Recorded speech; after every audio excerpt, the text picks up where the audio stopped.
Dr. Eric Kelly III and a host of phenomenal speakers from all around the globe for this 7-day virtual event that you don't want to miss.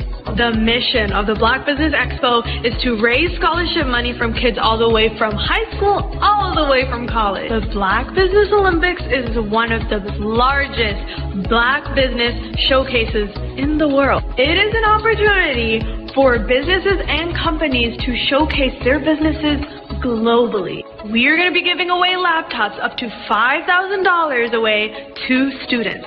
Again, I'm Olivia Appleberry, the founder of 2 Cents Finance and one of the speakers for the expo. I am so excited to see you there. For more info, go to www.blackbusinessexpousa.com or call 919-308-9090 and hope to see you there.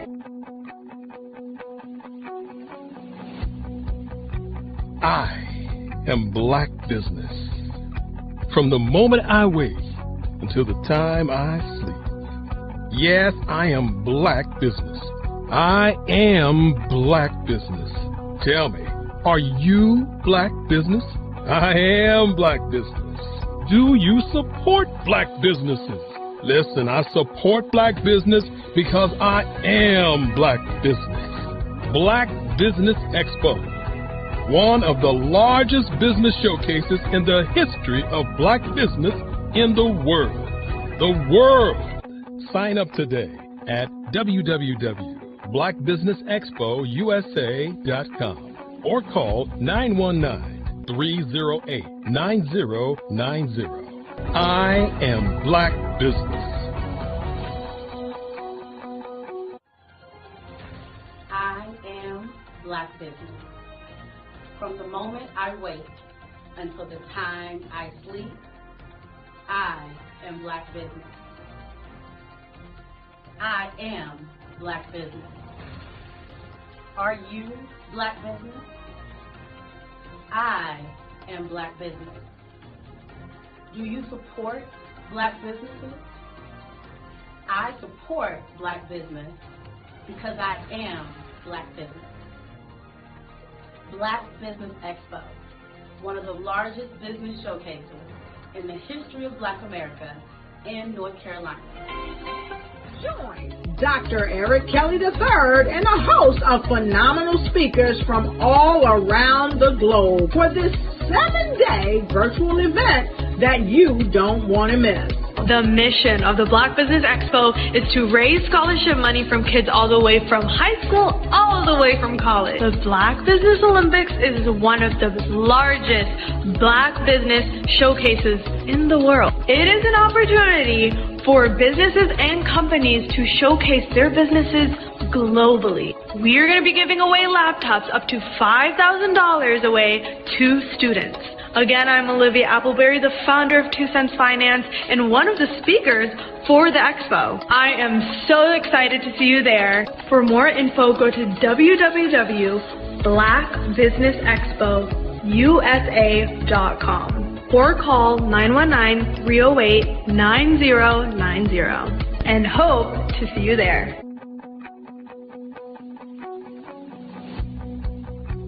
I am Black Business. From the moment I wake until the time I sleep.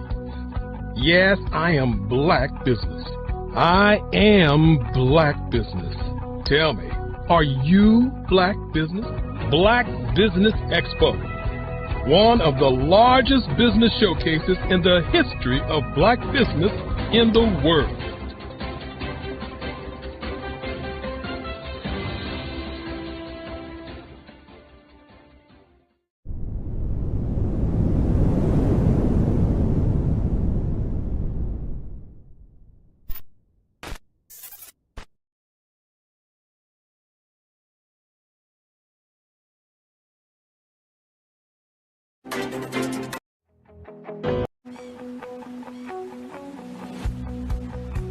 I am Black Business. From the moment I wake until the time I sleep. Yes, I am. Welcome to Intentionality with Dominique, the show that helps business owners become valued and in-demand suppliers in the marketplace to scale their businesses. Let's start today's show with host and intentional connector, Dominique Simpson-Milton. My favorite question to ask, but what would you say is the difference between working in your business versus working on your business? Oh my goodness, it's a mindset for sure. And prior to working with the council and working with you, I don't even know that I placed as much emphasis and importance on it. But now I understand the importance of working on the business, which is that business development, strategic planning, taking that 30,000 foot view, every 6 months and definitely at least once a year to find out what's working well, what's not, pivoting if there's a need to pivot, adding new verticals. Like that's working on the business. Working in the business is the day-to-day operations. Right. Putting out fires in the day-to-day, responding to emails, that type of thing. And working on the business is setting a strategy based on what's going on in your various industries. What are the trends, and making sure that you are doing the steps to stay in front of those trends. As you grow and as you evolve, I'd say there are a couple of things to that. One is, if you are in the weeds every single day, and quite frankly, when you start a business, there's not a lot of, it's hard not to be, right? Because you're probably small when you start. There are probably not enough resources for the things that you have to do. That's normal. But as you grow and as you evolve, you start to understand that if your view is here, then you cannot gain the perspective to see all of the interrelationships and all of the opportunities and all of the strategic maneuvers that you should be doing in order to take grow your business in step functions as opposed to incremental. Well, working in the business is doing everything. You wear all the many hats. Working on the business is finding out what hat you like and then being able to put in processes, systems, people that will help complement your skills. Chasing the dollars, trying to make sure payroll is done. You have enough work to cover payroll and $2 or $3 in your pocket. The next thing you know, year after year, you're in a rat race. You never been trained to develop your business or to take it to another level. As long as I can focus on where we are going, because no one else is doing that in the company, except for me. So if I can see, here's where we're going, and I need all 10 of y'all to come with me, then if we all do that together, then the business grows because everyone is focused on the thing they're supposed to be focused on. I love that. Yeah. I think for a lot of business owners, particularly when you're just getting started, you're wearing multiple hats. I tell people all the time, I was always letter E, all of the above, when we used to fill in those multiple choice tests. And even now I still do a lot, but what is really great is that right now I'm in Richmond. My team back in Raleigh is handling everything. I don't have to pick up the phone. I don't have to check that email because I know that they can take on whatever is being thrown at them. Take time to slow down in order to speed up. Invest in CVM SDC developmental programs each year to grow your business. Working in equals maintaining. Working on equals growth. Visit cvmsdc.org for more information on our development programs. Email us at info@cvmsdc.org. In today's competitive market, standing out is essential. 5-Star BDM, led by visionary Grant McGaw, offers the key to unlocking your brand's true potential. With innovative strategies and a passion for empowering businesses, 5-Star BDM is transforming personal branding and business development, moving brands from merely competing to dominating. At 5-Star BDM, we revolutionize personal branding by crafting authentic identities that enhance visibility and influence. Our brave blueprint drives measurable results, ensuring a return on investment through tailored strategies. By integrating artificial intelligence and advanced methodologies, we provide your business with a competitive edge in the digital age.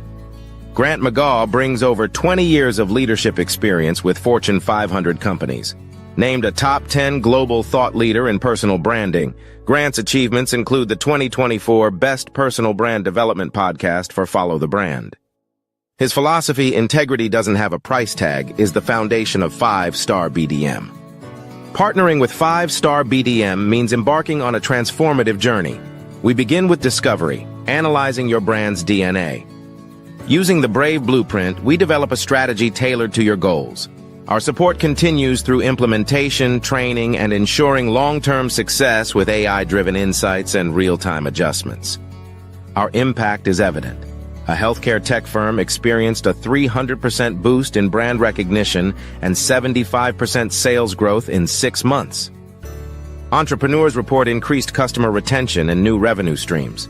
Diverse companies like Black Business Expo USA and Acaba World Network have become industry leaders through our guidance. Join the movement and elevate your brand.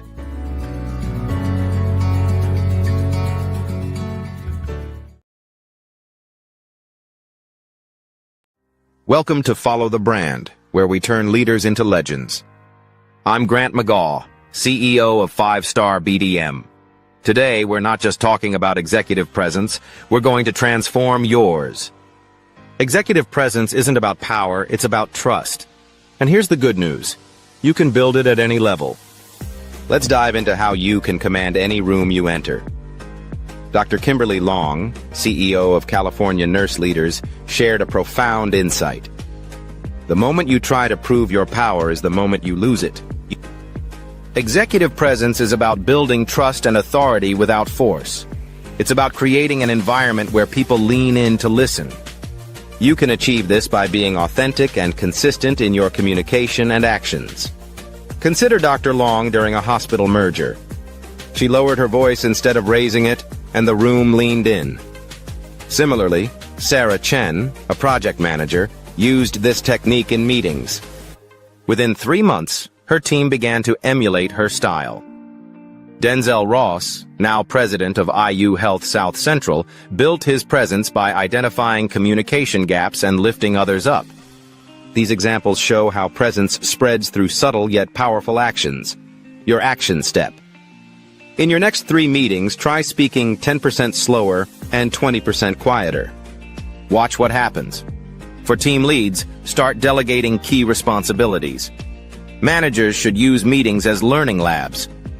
Directors build cross-functional bridges. The key shift? Stop being the answer person. Start being the question person. This approach fosters growth and empowers others. Patrick Green, CEO of UF Health Jacksonville, uses a communication matrix to simplify complex ideas. His 3-step formula: start with impact, follow with insight, end with action. For example, instead of saying, "We need to upgrade our systems," he says, "We can save 50 lives this year by investing in this technology. Here's how." This clarity builds influence and trust. 3 common mistakes: reactivity, over-explaining, and imposter syndrome. When challenged, take a slow sip of water to respond thoughtfully. Instead of defending every detail, offer a headline first. Dr. Long still gets nervous before board meetings but prepares thoroughly. Remember, nervousness is energy. Executive presence isn't a destination, it's a practice.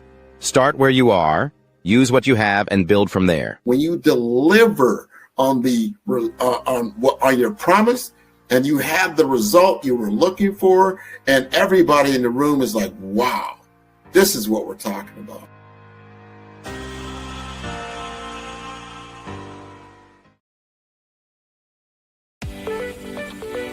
You are in the right place at the right time. The Black Business Network opens again for its Black Business Olympics, a 24/7 broadcast on business, strategies, global branding, social media marketing, finance, advertisement, and much, much more. Featuring the top, most powerful entrepreneurs and speakers and thought leaders from all around the world as they gather together for this phenomenal event. Join the Black Business Network streaming live into the metaverse, STEM City USA, Black Multiverse, Pod TV, Roku, Hulu, iHeartRadio, Apple TV, YouTube, TikTok, Instagram, Google Podcasts, Facebook, LinkedIn, IBM TV, Spotify, and Twitch. Tune in today and be a part of this amazing movement, the Black Business Olympics welcomes you.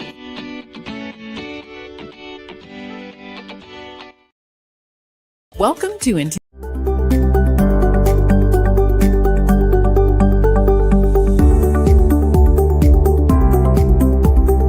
My name is Katie Bennett, and I own Lexicon Presents Publishing.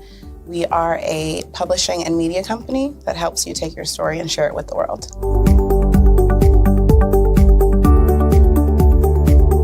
You know, for a while, I just had my family telling me to just hang it up, get over it, you know, and I had no support. And it was in your program that I really understood the necessity for having that help, having that support.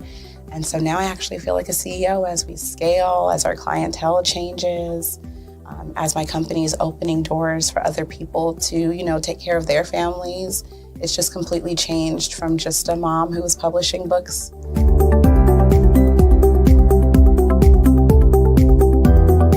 I was at a point where my job, although it was paying really well, wasn't enough.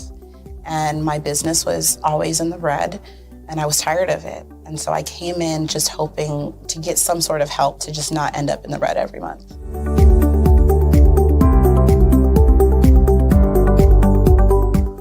Ooh, wow. Okay, so there was one in particular, I cannot remember his name, but he asked me, he said, why are you in business? And I told him that I wanted to make a difference and I want to help my community. And he let me ramble on for a while. And then when I was done, he was like, okay, all of those things are great. They make you a humanitarian, not a business owner. And he was the one who told me, he's like, you know, you have this great service and you're offering it at like a great value price. So to someone like myself, we don't know that we're going to get the value of what you're actually bringing. And so that gave me the confidence I needed to raise my price. It gave me the confidence to go after my, you know, my actual client that I actually prefer to work with. And it really just changed everything for me. I don't think without him kind of giving me that push, I don't think I would have gotten to this point or position.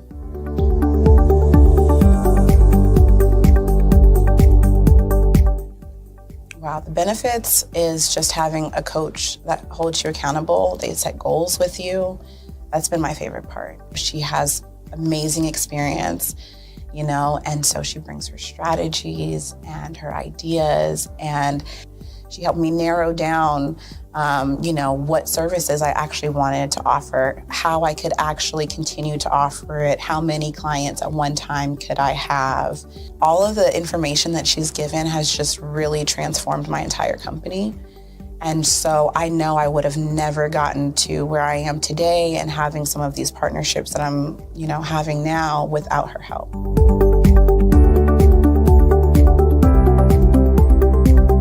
You're going to get information that you're not going to find on YouTube. You actually take the time to strategically give us the information, then give us time to actually apply it. I would also say that so that you're not just out on a ledge alone trying to figure this out. Like, you deserve to be in a community with other people who also want to grow their business. And then finally, you know, the biggest thing I think I took away from CMET was that I had a whole office in Longwood, I still do, and at the time I had not paid my business tax receipt. I didn't know that that was something you had to do.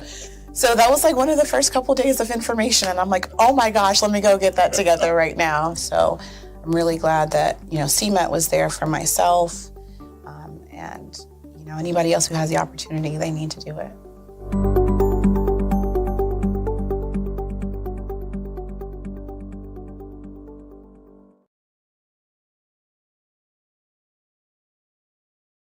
The Black Business Expo's mission is to raise funds for high school seniors going to college or K-12 entrepreneurs. This expo is a fundraiser for students. Please, you may go to www.blackbusinessexpousa.com to donate to the scholarship fund or use the Cash App at $BBXUSA. Our goal is to give laptops and up to $5,000 to 10 students. Students can register online at www.blackbusinessexpousa.com. Every dollar counts. Please donate to the Black Business Expo USA Scholarship Fund.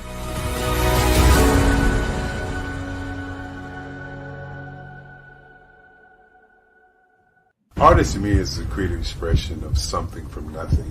You know, it explodes onto the canvas, or it explodes on in my work. One of the things that I try to do more than anything is I try. Good day, to business owners, just entrepreneurs, thought leaders, and corporations. Welcome to the Black Business Network. My name is Sidney Wormsby, and I'm your business moderator for this edition of the Black Business Network. The Black Business Network is a 24-hour business network showcasing Black businesses, business owners, entrepreneurs, and thought leaders worldwide. We have speakers from North Carolina, from London, Singapore, Africa, Japan, and cities all over the United States. The Black Business Network is a global community sharing its business knowledge to empower, to inspire, and to educate businesses about business. And a lot of times I'm thinking about history, and then I try to make that history impact you as you look at it. That's one of the reasons I do pictures so large. People ask me, why do I do the pictures so big? And I tell them, I want the piece to impact them as they're looking at it, to kind of dominate them, dominate their space. And most of my pieces I try to do off page. I don't try to do anything that's going to be in those four corners or in a square. And I want your imagination to be a part of the piece that you're looking at.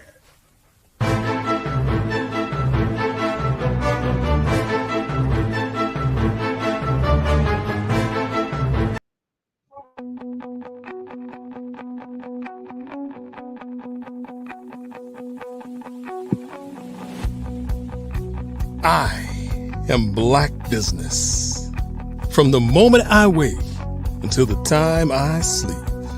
Yes, I am Black Business.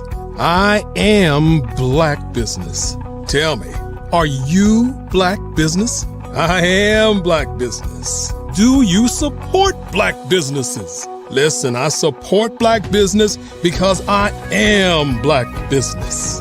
Black Business Expo. One of the largest business showcases in the history of Black business in the world. The world! Sign up today at www.blackbusinessexpousa.com or call 919-308-9090. I am Black Business.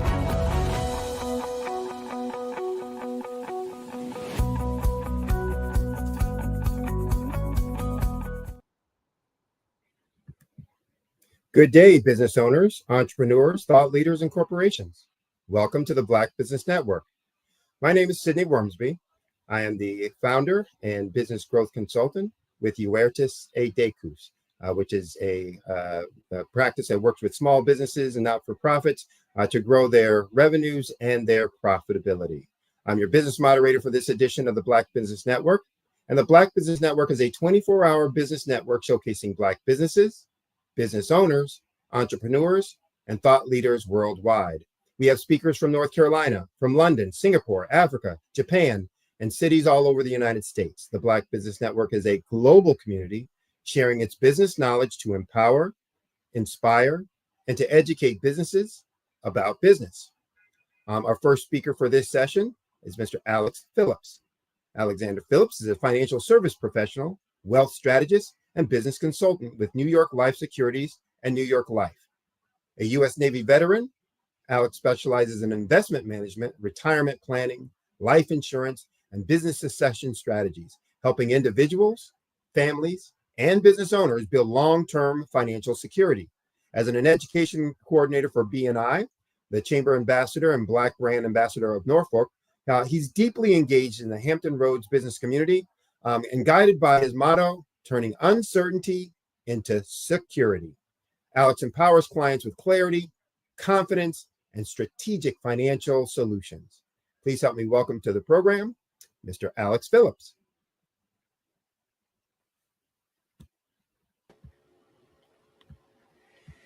Good day. How are you? I'm doing well. How about yourself? I cannot complain. Things are going well, and even if they weren't, nobody would care but me, right? Exactly. Well, before we get in, I understand we're going to do a fireside chat, but before we get into all the questions, et cetera, on details, If you would give folks a little more detail about your background in terms of what is it as a service that you provide specifically in the areas or categories of financial planning, financial wealth, and then how did you get involved in this industry, in this segment? Is it something you always wanted to do? Something that kind of happened along the way? Give us your origin story. So I'm originally from upstate New York. That's like kind of going way back. I went to college for math and physics. I originally wanted to be an engineer.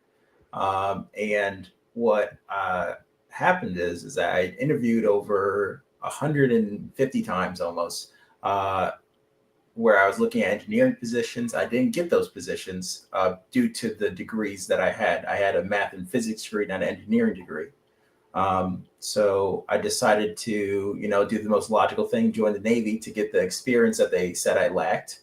And I was a reactor operator in there. Once I got out, I was looking for a career. I did find a career where I was a power plant operator in Virginia, where during that time I was there, I left my resume online, where I was approached by a life insurance agent, and they were saying, "Hey, you can do this part time, and then you can turn it full time if you decide to." I got my license through there, but I didn't do anything with it at that time. I kind of just got the license and I let it sit. What happened a couple months after is that I had my brother-in-law pass away. I never had the conversation with him. However, he was a father of 5, had where the youngest one wasn't born yet. His wife was 2 months pregnant at the time. And it was an eye-opening experience to see firsthand what that type of thing happens into a family. Especially with his level of success. He was a surgeon who had specialized in heart and nerve surgery. So he was pretty well off. However, his job only covered 1 year of his income. So you're talking about, to a child who wasn't born yet, that 1 year of income has to be enough to provide for that family, right? And I don't know if some people might be able to make it work. However, it's not enough. And it opened my eyes to saying, hey, there's not many people in this field that look like me and you, right? There's not enough education that was provided to me while I was in the military, but also outside of the military. So I decided to take up this mantle and learn this so I can become an educator in this community. Good. So kind of the personal tragedy is what kind of inspired you to get involved in this aspect of financial services? Exactly. All right. So given that, how has that, because that's a pretty life-changing experience, obviously for your sister, her family, your brother-in-law, his family, but also for someone that close to it. Tell me how that kind of has shaped your approach in how you work with clients. So when it comes to this field, there's a lot of trust that has to be had between the client and the advisor, myself. When it comes, the history of this field is that not every advisor has the client's best interests at hand, especially when it comes to life insurance agents or even financial advisors at that. So when it comes to me working with them, I am very client focused. I'm saying, hey, what are the goals you have? What is the things that you're concerned about? What's your biggest fear? What is the things that really centralize around your personal experience and around your association with money? And then as well as what is the concerns that you have overall, right? And then it's my job to tailor the solution to those concerns, because there might be 2 families, same exact income, same amount of kids, same ages. However, their approaches should be completely different and completely personalized to them. So that's the way I lead with my clients first in their best interest. Okay. Now, I know within financial planning, financial services, there can be all levels of certifications required or not necessary. Talk about for you and what you're trying to do with folks. What are the certifications that you had to go through? Is it Life and Health, Series 6, Series 7? Talk a little bit about some of the certifications that you need to do, that you need to have to work with folks in the way that you want to work with them. So some of the certifications I currently have, I have my life health and annuities license.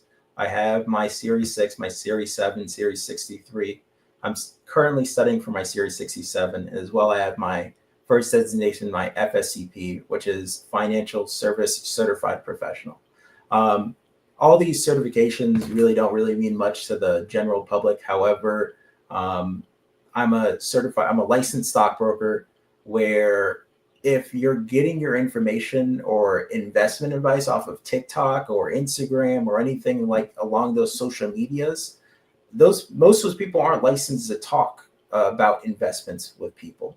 Since I have those licenses, I can't go onto social media and I can't go on to TikTok or Instagram and, hey, this is how you should be investing. Like that's a no-no from FINRA and the SEC. So when it comes down to it, I'm licensed to talk about investments as well as set up mutual funds and certain account types due to my licensing.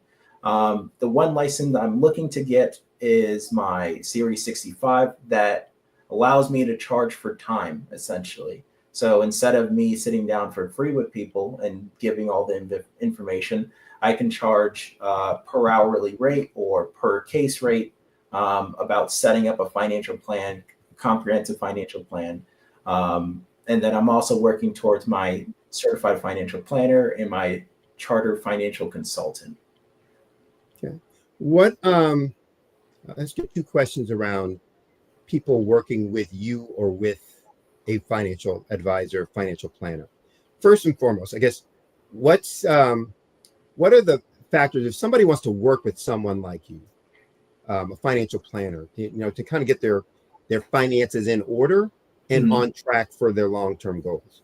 What are some of the key considerations, the key factors that they should be looking at, thinking about in selecting a financial advisor, a financial planner, to make sure that they're going to get the best information for where they want to go? So that's a great question. So the ways that you should go about selecting your financial advisor is, one, looking at how they charge, right? How are they charging you? How are they getting paid? Because when it comes down to it, if you're investing, somebody's getting paid somehow. Even if you're setting up your own account, somebody's getting paid. Understand that structure. So some financial advisors do a fee-based plan where it's, hey, you pay me this fee, you pay me $1,000, $500, $250, and I set this plan up for you. Depending on how complicated your plan is, the more expensive it'll be. If you have, 3 companies, 4 houses, a couple cars, and you have a bunch of kids that you have a complex estate problem, that's going to cost more. If you have one business, one child, it's going to be less, right? It's going to be a lot easier for that. Or even if you just have a W-2 job. Also understand the types of services and the companies that they're working with. Not all insurance companies are created equal. Not all investment companies are created equal. So really understand what companies that they're looking at, what they work with, as well as their investment mentality and the way that they work with their clients. At the end of the day, most of financial advisors, there's no real difference outside of designations, licensing, and the companies that they're working with. So understanding that portion of that advisor would be the best. All right. Well, to that point, what's the biggest misconception, misunderstanding that most people have about financial advisors or financial planners that you see and experience in your working with folks, each and every day? My observation of that is that people assume that you need to have a lot of money to talk to financial advisors or financial planners. You can sit down with one at any point and make sure that you actually have a semblance of a plan. Because most times the first meeting with financial advisors, financial planners is free. They don't usually charge for the first meeting because we don't know if we can help you right away. However, maybe you do need help, maybe you don't need help, right? I have turned away clients saying like, hey, you're perfectly fine where you're at. Like, if you want to work with me, perfect. This is the things that we can do to improve it. However, you're in a great position. I have also had those other meetings where I'm like, hey, I can help you, but I don't think you can afford to work with me just yet. But here are some things that you can do to get to the point where I can help you, right? So that's the biggest misconception, is that at any point you can talk to a financial service professional, financial advisor, financial professional, to make sure that you actually have some semblance of a plan. Okay. Now, you work with both businesses and individuals, correct? Correct. So talk a little bit about the differences. Obviously, both will need financial planning. Both will need income and tax planning.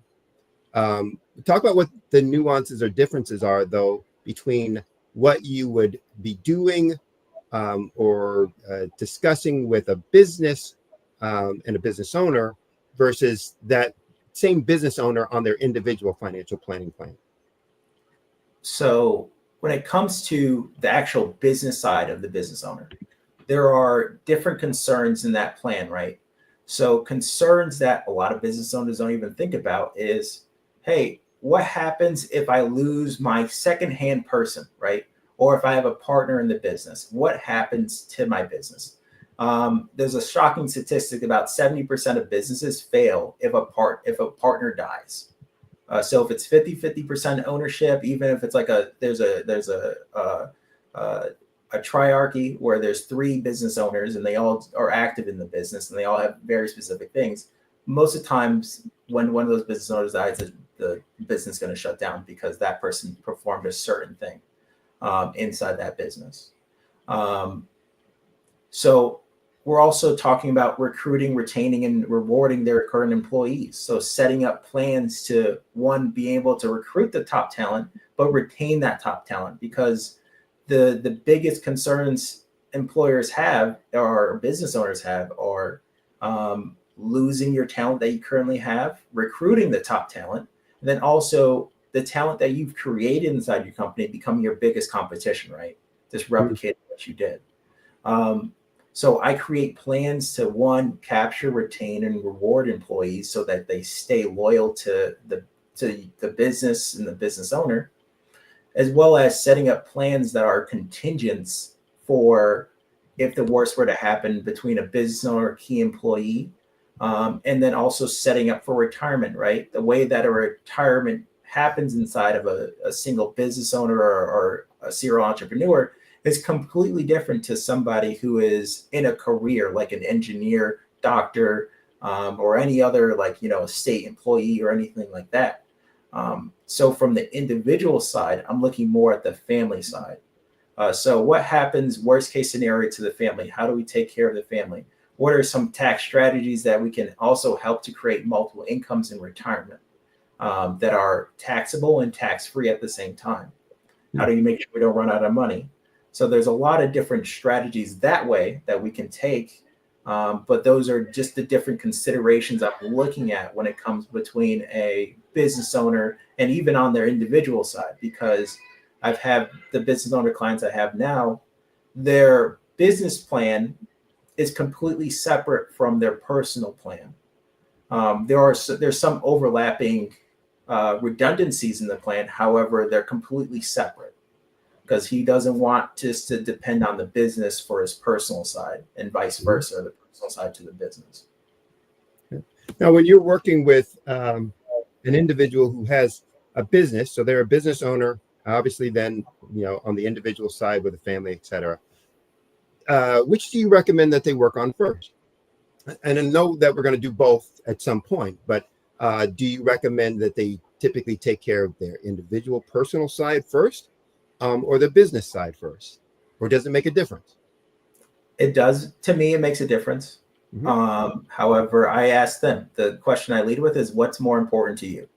Do you care more about your wife, kids, and your family, or do you care more about your business? And 9 times out of 10, they choose their family first. So again, you better ask that one in private because they could get in trouble with the answer, right? Yeah, exactly. I don't either way. I'm very confidential, so I'm like, I won't tell your wife or I won't tell your husband. But I will. I'll just I'll just kind of leave it. I'll leave it up to a joke. I'm like, I can't say anything to your wife or husband, so this is completely confidential. But usually 9 times 10, it's usually the individual family side first, because if anything happens to that person, they want to take care, or the whole reason that they're even in business is to provide a better life for their family, right? So why not take care of the reason that they got into the business first anyways, to make sure that they're set up versus a business. Okay. Let's talk maybe in some very specific areas. Talk about in terms of business planning. What's the biggest risk that financial risk, sorry. What's the biggest financial risk that most business owners should look at, but either overlook or minimize? The thing that's most important to them, which is one, their ability to produce income and their employees. A lot of businesses, they start up, they hire people, but one, they don't look at the risks to themselves. What happens if they can no longer work anymore? What's their contingent plan, right? Do they have an income stream coming in from somewhere? Do they have, a disability policy? And then also taking care of their employees. A lot of people minimize their employees where, one, they don't pay them their fair wage, or they're not incentivizing them with benefits to remain there or stay there, right? That's where I find a lot of the financial exposure to it, as well as, having operational agreements that are not funded, and not having key employees covered if something were to happen to them, either disability wise or through if the worst came to happen and they passed away. Okay. Now you mentioned, well, I guess you alluded to earlier talking about key man insurance when you were talking about the risk of a partner dying, et cetera. But you just mentioned also about other key employees. Are there other insurance product services that will protect the business owner besides key man insurance or key person insurance in those kind of situations or scenarios? Or what are all the things that they should be looking at in terms of products or services in that area? So usually when it comes down to that area, if there's workers' comp claim that really is more for the employee or that person that becomes injured. But outside of that, there's no real individual products that are going to protect them from a loss of an employee or a loss of a partner. It's really hard to, operational agreements are the legal side of that when it comes to a business partner. But again, all it does is just saying, hey, if we have the agreement here for us to buy out your portion, so I'm not ending up with either a spouse or a child as my business partner that has a 51% stake in the company or 50% or 49%, where they have a voting share where they can decide what the future of it. That's really the problem that could happen with that. Okay. I think I answered your question. Did I answer your question? Yes, you did. So let's go on to the kind of the tax side of things, because everybody, I don't care whether you're an individual or a business, everybody's trying to figure out, how do I reduce my taxes? I don't want to pay as much taxes, blah, blah, blah, blah. And there's a couple of workshops that I do where I make sure I include that in, because I know that's the sexy piece that everybody wants to hear. So I'm sure you get a lot of questions and a lot of inquiries about, how do I reduce my taxes? How do I cut that down? Both on the individual side and on the business side. So talk from the business perspective first. What are some of the best or easiest, simplest, most impactful tax strategies to implement, for a business? So when it comes to a business, they have a plethora of ways of reducing their taxes. One, opening up retirement accounts where, depending if it's a solopreneur or the high earner or high income, they can set up a SEP IRA, which is basically a small employer pension plan where they're creating their own pension plan for their business, where they can contribute up to $69,000 into that account in a year. Obviously, it's only 25% cap that they can put into of their income. But that's a huge way of reducing their taxable income. Setting up 401ks, IRAs, or simple IRAs. Those are the best ways to reduce a large amount of income, as well as those contributions for employees. Those are also tax deductions. Setting up employer paid benefits. Those are all tax deductible, as well as it gives a benefit to that business owner themselves. Looking at other insurance products, long-term care products, those are also tax deductible. Health insurance, tax deductible to the business, as well as looking at other types of accounts that you can set up on the personal side. But business side, there's a lot of different ways of setting up benefits for your employees as well for themselves to reduce their tax liability, and retirement accounts that they can add in the max that they can, up to 3% for those 401ks, IRAs. But it's going to create a tax deductible for that business. So you mentioned SEP IRAs, and when folks start hearing about IRAs and Roth IRAs, et cetera, pre-tax, post-tax, sometimes their eyes start to. So talk about the difference between a deduction, a deferral, and a diversion, and how that works to the benefit of the business or the individual. Okay, so I'll start with deductions. So deductions, deductions are where you are reducing your tax liability, usually through deferrals. So IRAs, traditional IRAs, I'll talk about in the traditional accounts first. So traditional accounts, say you have an income of $90,000 and you contribute $5,000 to a traditional IRA or a traditional 401k or traditional account. What that does is it lowers your tax liability for that year from $90,000 to $85,000. That $5,000 is going to an account where the taxes are deferred on the gain, where it's going to be taxed once you take it out as ordinary income. For Roth accounts are, hey, I'm paying taxes on this $90,000 fully, but I'm taking that same $5,000 of that money and putting into a Roth account, where that Roth account is going to grow tax-free. And then once you take out that money inside that account, it's completely tax-free again. You are not paying taxes on that ever again, as long as you follow the rules of that account, mostly 59.5 disability or death that it transfers over to somebody else.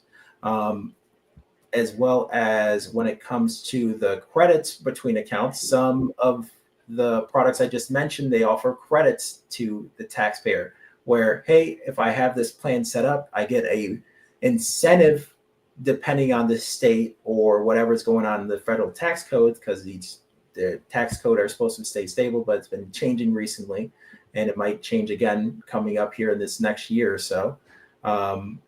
So whatever the tax code is written for is kind of incentivizing business owners to do what the government wants them to do.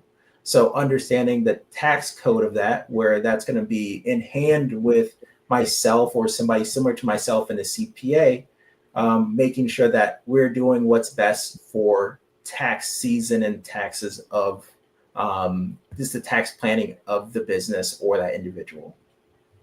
Okay. Talk about the concept of succession planning for business. So explain to folks out there who aren't as familiar with it what it is, but then also talk about why it's important that they start thinking about and implementing those solutions now versus at the time of. Okay, so business succession planning, or succession planning in general, is the planning of passing on or the sale of an asset to another person, right? A lot of time, this can either be a family member, a business partner, or even not a child, but maybe somebody, an employee inside the business, right? Why this is important is because there's really only 4 ways for things to happen. Either you sell it, you gift it, so that's kind of like 1 column or 2 columns right there, and then also, is it for a profit or is it for a loss, right? So essentially, the way it happens, if you're gifting gifting a business or an asset to somebody, depending on the amount of assets that you're gifting, it might incur estate taxes, which you get taxed at 50% of that asset to that person. So that person will receive a 50% tax on that asset, receiving half of what they should have. As well as if you sell it for too much, right, then you have to pay capital gains taxes on that, depending on how your business is structured. So what happens is, and why it's important, is that depending on which way you're doing this, if you're passing it down to a child, gifting is probably one of the biggest ways that most people do it. It's like, I'm going to give this to you, or you're going to buy me out incrementally, where I'll have an income for this until you buy me out. That's a lot of planning that I have done, where a child is buying a business from a parent and paying for the retirement, but from income from the business, which is the most preferred way of passing that on. When it comes to the bad side, the negative side, if there is an unexpected, like, hey, nobody wants to buy this business from me, what happens? A liquidation sale happens. So now, instead of, maybe getting, I don't even know how to say this, but maybe if the business is valued at $100,000, you're going to get, $25,000. You're going to get a quarter for every dollar that you've put of the valuation of the business. The buyer's going to be really happy about that, but you're not going to be really happy about that as a business owner, because a lot of that sale has been part of your retirement, and this asset now has become not as valuable. So we just want to make sure that when it comes to the succession planning, that there is a plan in place, as well as contingent planning. Just like how I mentioned earlier, you don't want to end up with a spouse or a child that knows nothing about this business that you and your business partner were working with this whole time and building together. So that's also part of that business succession planning, where encompassing all of the contingent plans and making sure that everything's taken care of. Every scenario, or most scenarios, are taken care of. We can't plan for everything. So we're running out of time, but I'm going to try and do 3 rapid fire questions with you here. So I guess the first question is, you got involved in this industry and segment. You talked about the inspiration for that being around a family tragedy that you were close to. Talk about, what impact you hope to make in your financial advisement of folks. What legacy, long-term impact do you hope to leave for your clients, and maybe even broadly for the industry as a whole? Oh, so just a real quick fact is that of certified financial planners, less than 2% are African American. If you have Hispanics in there, less than 5% are Hispanic or African American.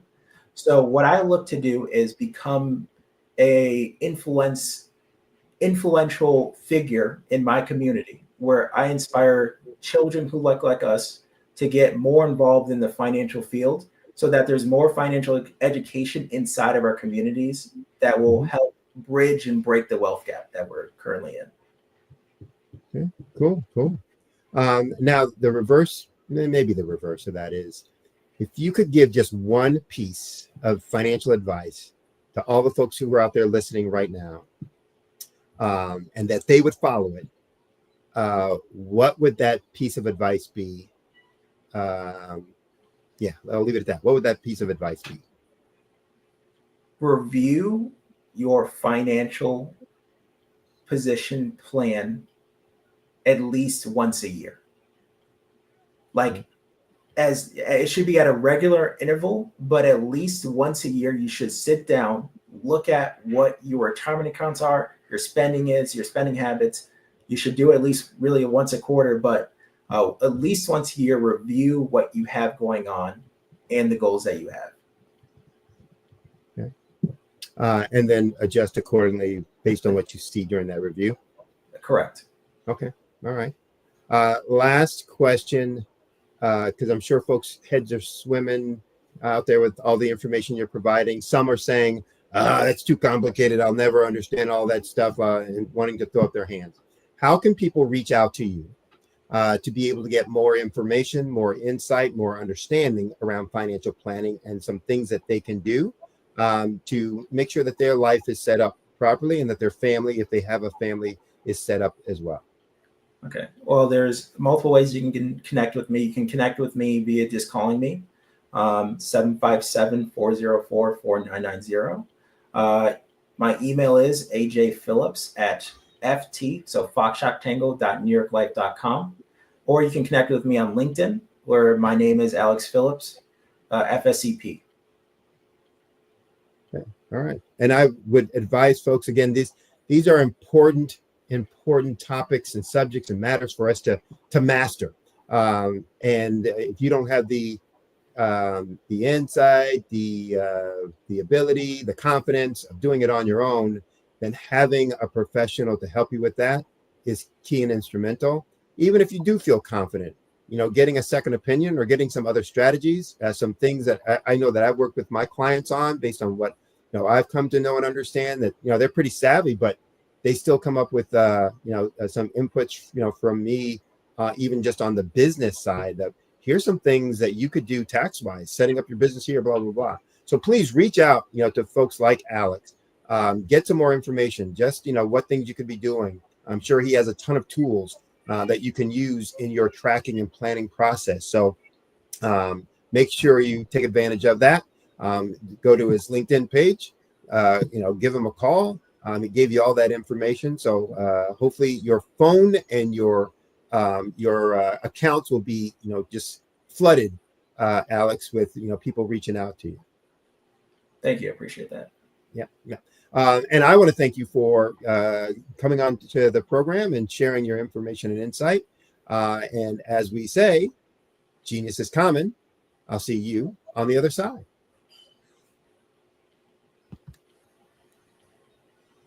And for those folks out there, remember that the Black Business Expo is an opportunity for us to provide scholarships. So the Black Business Expo mission specifically is to raise funds for high school seniors going to college or for K through 12 entrepreneurs. The expo is a fundraiser for students, so you can go to www.blackbusinessexpousa.com to donate to the scholarship fund. Again, that's www.blackbusinessexpousa.com. You can also use the Cash App, and the account information should be rolling across the screen. But if not, the account is $BBX USA. Again, on Cash App, it's $BBX USA. Our goal is to give laptops and up to $5,000 to at least 10 students. And so if you're a student, you can register online at that same website, www.blackbusinessexpousa.com.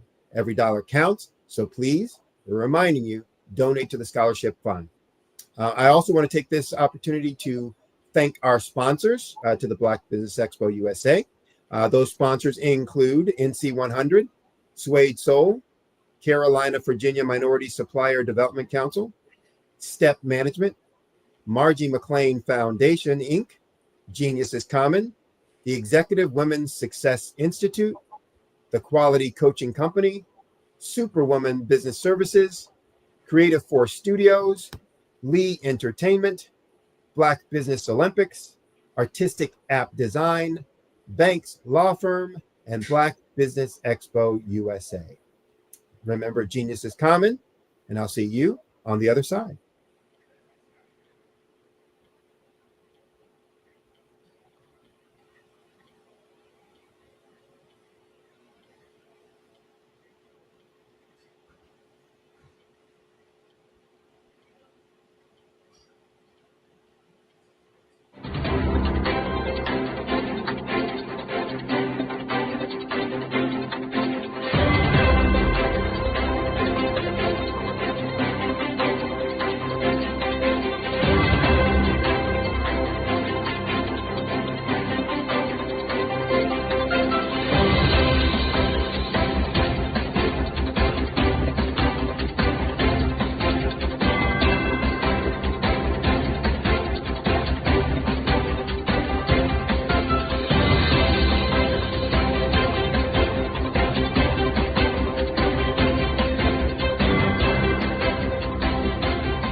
Dr. Eric Kelly III and a host of phenomenal speakers from all around the globe for this 7-day virtual event that you don't want to miss. The mission of the Black Business Expo is to raise scholarship money from kids all the way from high school, all the way from college. The Black Business Olympics is one of the largest Black business showcases in the world. It is an opportunity for businesses and companies to showcase their businesses globally. We are going to be giving away laptops up to $5,000 away to students.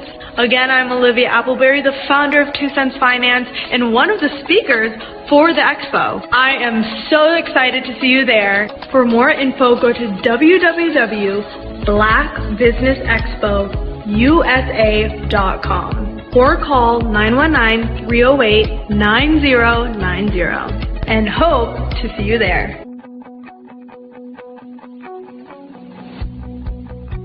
I am Black Business. From the moment I wake until the time I sleep. Yes, I am Black Business. I am Black Business. Tell me, are you Black Business? I am Black Business. Do you support Black businesses? Listen, I support Black business because I am Black Business. Black Business Expo, one of the largest business showcases in the history of Black business in the world. The world!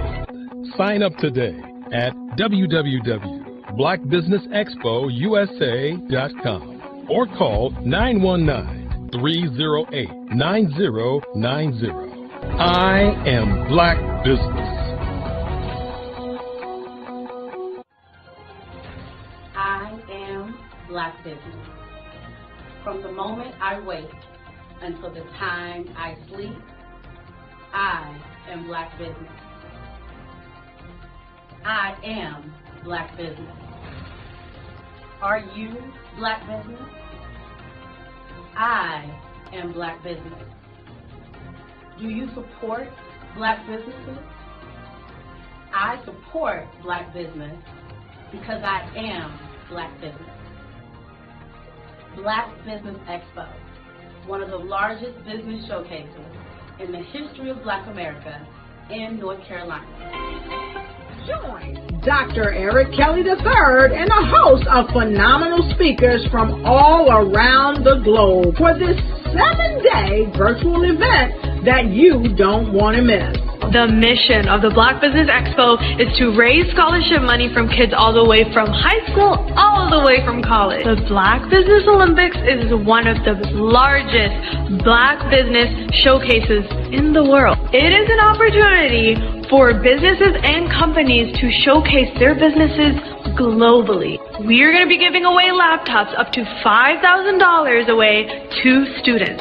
Again, I'm Olivia Appleberry, the founder of 2 Cents Finance and one of the speakers for the expo. I am so excited to see you there. For more info, go to www.blackbusinessexpousa.com or call 919-308-9090 and hope to see you there. I am Black Business. From the moment I wake until the time I sleep. Yes, I am Black Business. I am Black Business. Tell me, are you Black Business? I am Black Business. Do you support Black businesses? Listen, I support Black business because I am Black Business. Black Business Expo, one of the largest business showcases in the history of Black business in the world.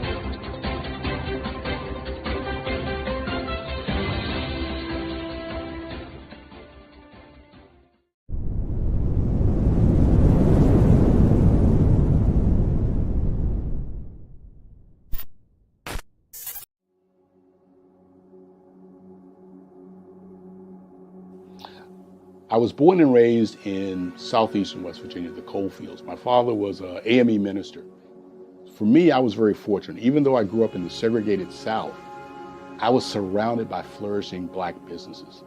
doctors, lawyers, bankers, dentists. They were all there and they were all successful. And I guess that's part of my dream, is to see that success come back. My name is Joseph Simmons, and I am the founder of the Center for Micro-Entrepreneurial Training. We have this moment in time where we can change the trajectory of people. And our focus is on women, Black and brown entrepreneurs, and their access to capital, their ability to build thriving businesses, the ability to employ people. There's a study that showed that in those three communities, especially Black and brown communities, $1 stays in those communities for 30 minutes. In white community, $1 stays in their communities for 8 hours. So think about it.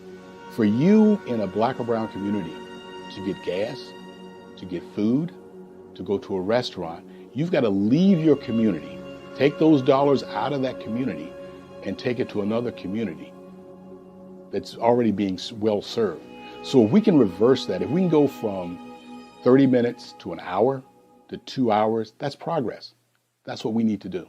I was with SCORE, and then in May of 2020, of course, the events happened in regards to the murder of George Floyd. The other thing that I was experiencing was the denials of federal funds for small businesses. And it revolved around one thing. These businesses were not being prepared for grants and for government programs. And I came up with the idea for the Center for Micro-Entrepreneurial based off those two things. Morgan Stanley had a report out in 2020, first quarter, and they talked about there were 3 groups that were massively devastated by COVID-19 on their business. That was 1, women, number 2, Black, and number 3, brown entrepreneurs. The research showed that they had less cash on hand, they had less opportunity to go into a bank and get money, and they were very dependent on family and friends to keep their business up and running. If we can focus on those 3 groups, then we can have a dramatic impact on our communities. Really, the focus is on 3 areas. And those 3 areas are 1, the people, number 2, the courses, and number 3, a support network. Here at CMAT, we will provide you with the fundamentals for generational success. And you will be creating a vibrant community by attending our 5-day immersive training course.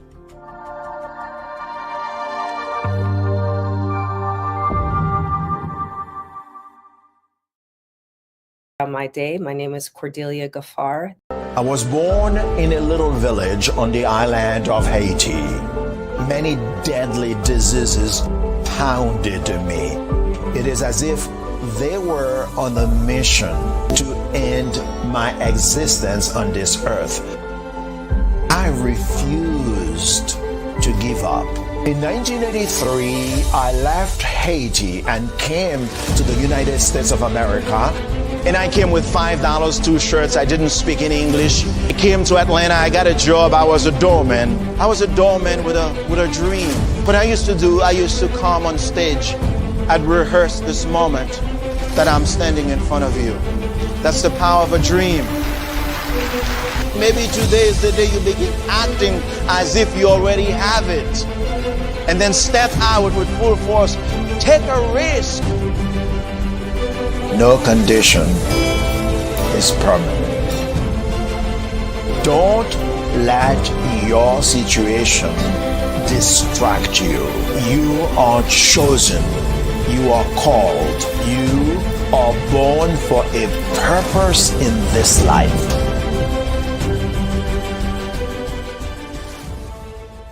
Over the past few years, we've seen the growth of existing and new initiatives focused on financial inclusion, building global networks, and reducing the wealth gap in response to the idea there's not enough seats at the table. Whether their outcomes are to increase the representation of Black executives on corporate boards, ensure an inclusive global economy, or to create new U.S. African commercial pathways, the strategies are often carried out by separate programs. The question is, should they be?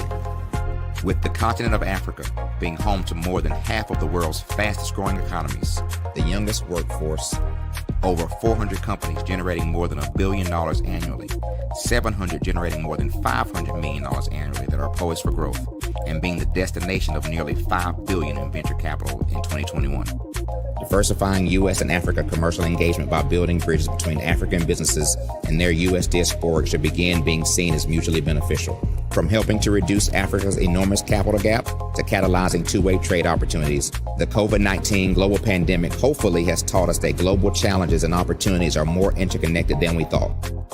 During the pandemic, African companies like Unicorn Flutterwave, insurance provider Reliance Health, ride-hailing app Yasir, and 54 Gene, the continent's first bank of DNA on people of African descent, proved that when African companies have access to networks, capital, and information, they grow big, grow fast, and create solutions that are valuable to the world.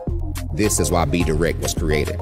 We are the first U.S.-based but African-centric board preparedness and board search company designed to connect U.S. Black talent and corporations to African businesses.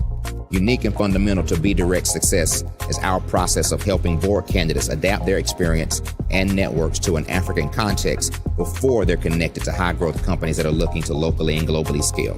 From our focus groups with African business execs and government leaders, we don't ignore the sentiment that business is easy, but people are hard. Having a pool of board candidates with hard-to-access networks and extensive experience across the business life cycle, including successfully raising capital, is table stakes for an initiative like this. So yes, we have that. But corporate or entrepreneurial success in the U.S. does not guarantee success in Africa. Developed alongside industry partners on the continent, our training program, Be Direct Prep, is designed to transpose their experience to create cultural comfort, understanding, and a commitment to helping businesses in Africa scale. Our board governance sessions are African, continental, and country-specific, integrated with cultural awareness and dexterity training, masterclasses led by African industry execs, and mentoring and coaching from African continental-based facilitators. But even more unique to Be Direct Prep, we cap off our training program with an immersion trip to help candidates that have not been to Africa before see and feel Africa's complexity and opportunity from African soil. We all know traditional network-based board placement has historically left a lot of us out of ever really being in the paid board pipeline. Our strategy supports the work of many great organizations that are successfully filling seats at U.S. board tables by creating more tables for those that are still left on the sideline. It's time to start seeing the role and value of U.S. Black talent and businesses on the continent of Africa differently. Old perceptions and habits limit economic inclusion. Let's transition Black talent and the African businesses they will support from the periphery of the global economy to its core. Living in a global lockdown, we all know now how fast local and global economies can change, and see the value of having businesses that hire, strengthen local value chains, and even grow globally. Status quo in any form holds back progress. We must democratize U.S.-Africa commercial engagement by socially and economically connecting cultures that have long been disconnected. It's time for Africa's U.S. diaspora to redefine their global value by helping African businesses scale continentally and globally.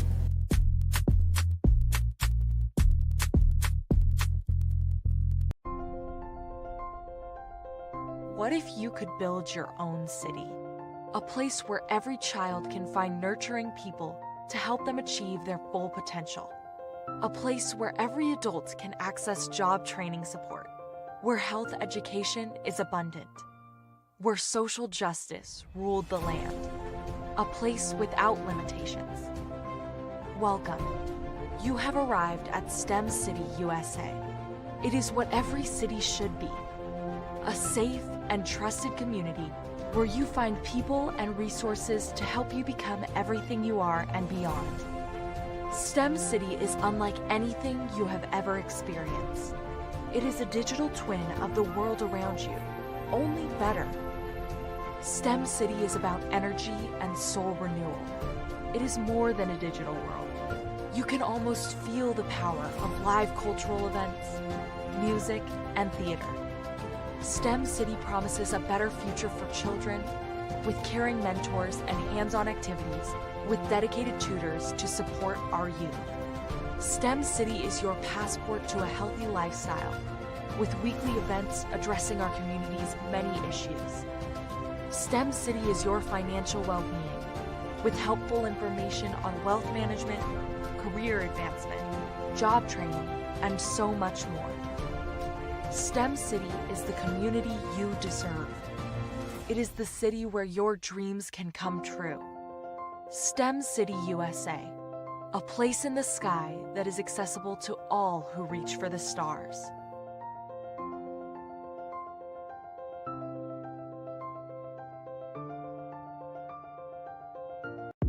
The Black Business Network and Black Business Olympics are essential platforms for Black business owners globally.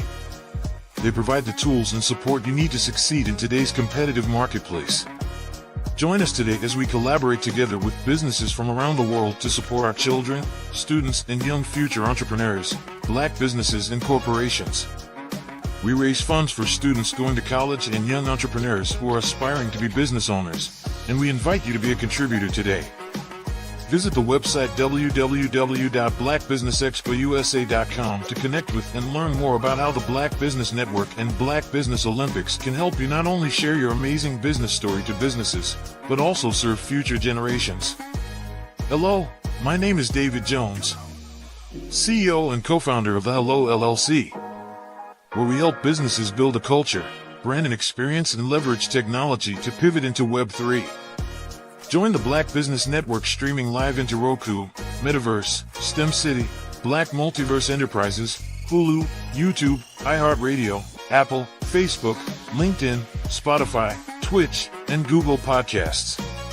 Tune in, turn on, and let's thrive.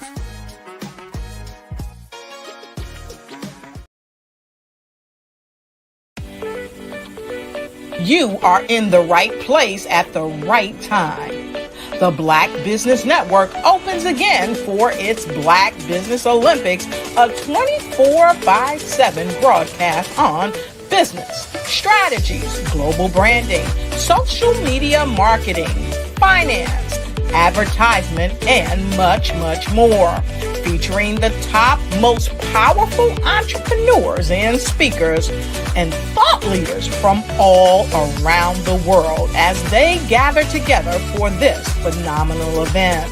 Join the Black Business Network streaming live into the Metaverse, STEM City USA, Black Multiverse, Pod TV, Roku, Hulu, iHeartRadio, Apple TV, YouTube, TikTok, Instagram, Google Podcasts, Facebook, LinkedIn, IBM TV, Spotify, and Twitch.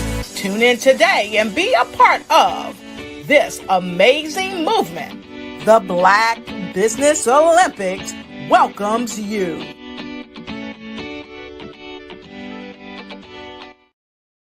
The Black Business Expo's mission is to raise funds for high school seniors going to college or K-12 entrepreneurs.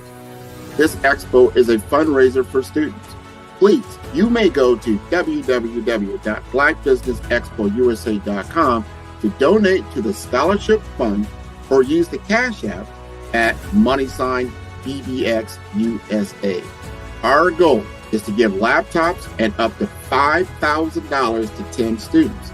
Students can register online at www.blackbusinessexpousa.com. Every dollar counts.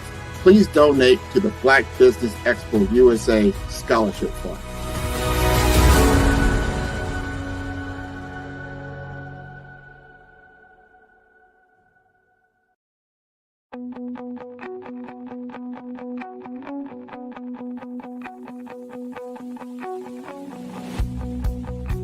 I am Black Business. From the moment I wake until the time I sleep. Yes, I am Black Business. I am Black Business. Tell me, are you Black Business? I am Black Business. Do you support Black businesses? Listen, I support Black business because I am Black Business. Black Business Expo, one of the largest business showcases in the history of Black business in the world. The world! Sign up today at www.blackbusinessexpousa.com or call 919-308-9090. I am Black Business.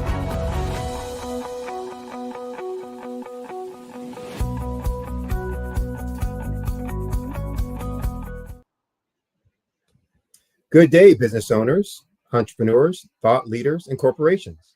Welcome to the Black Business Network. My name is Sidney Wormsby.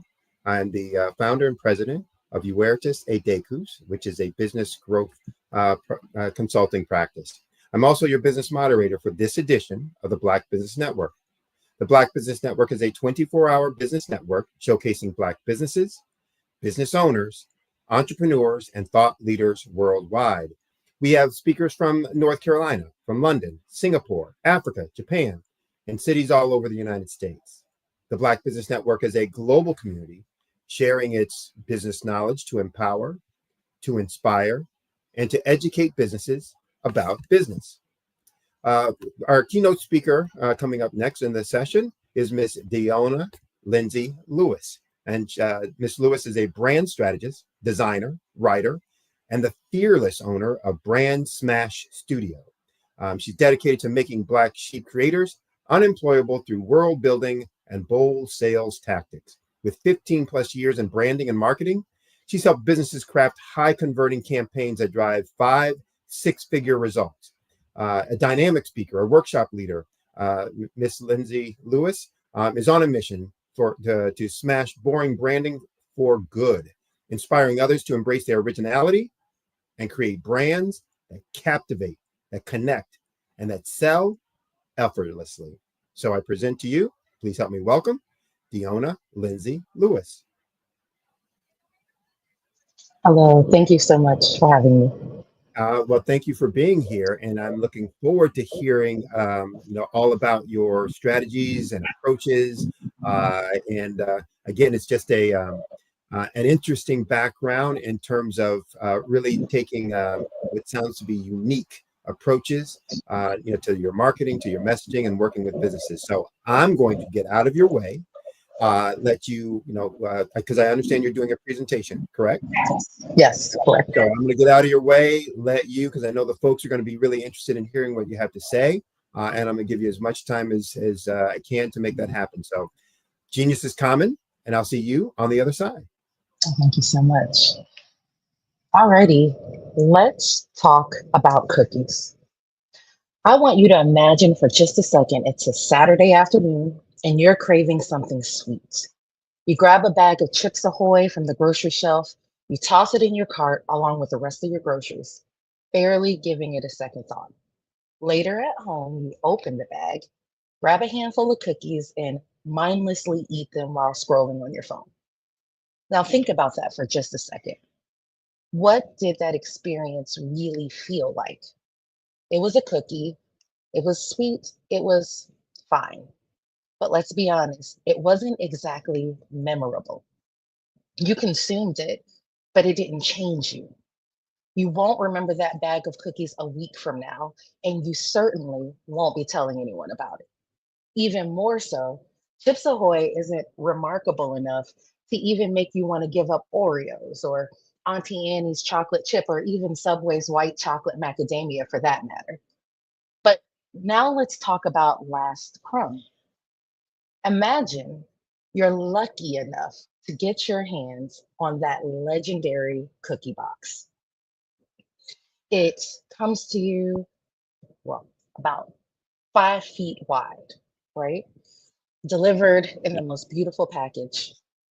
You smell it in just a few seconds. These are the kind of cookies that sell out in minutes. So when you receive the package, it feels more like a work of art than a delivery. You carefully open the box, unveiling perfectly arranged, individually wrapped cookies, all set upon 3 shelves within the box. Each of them has a name that sounds more like a guilty pleasure than a snack. You take out a cookie, it's called the floor is lava.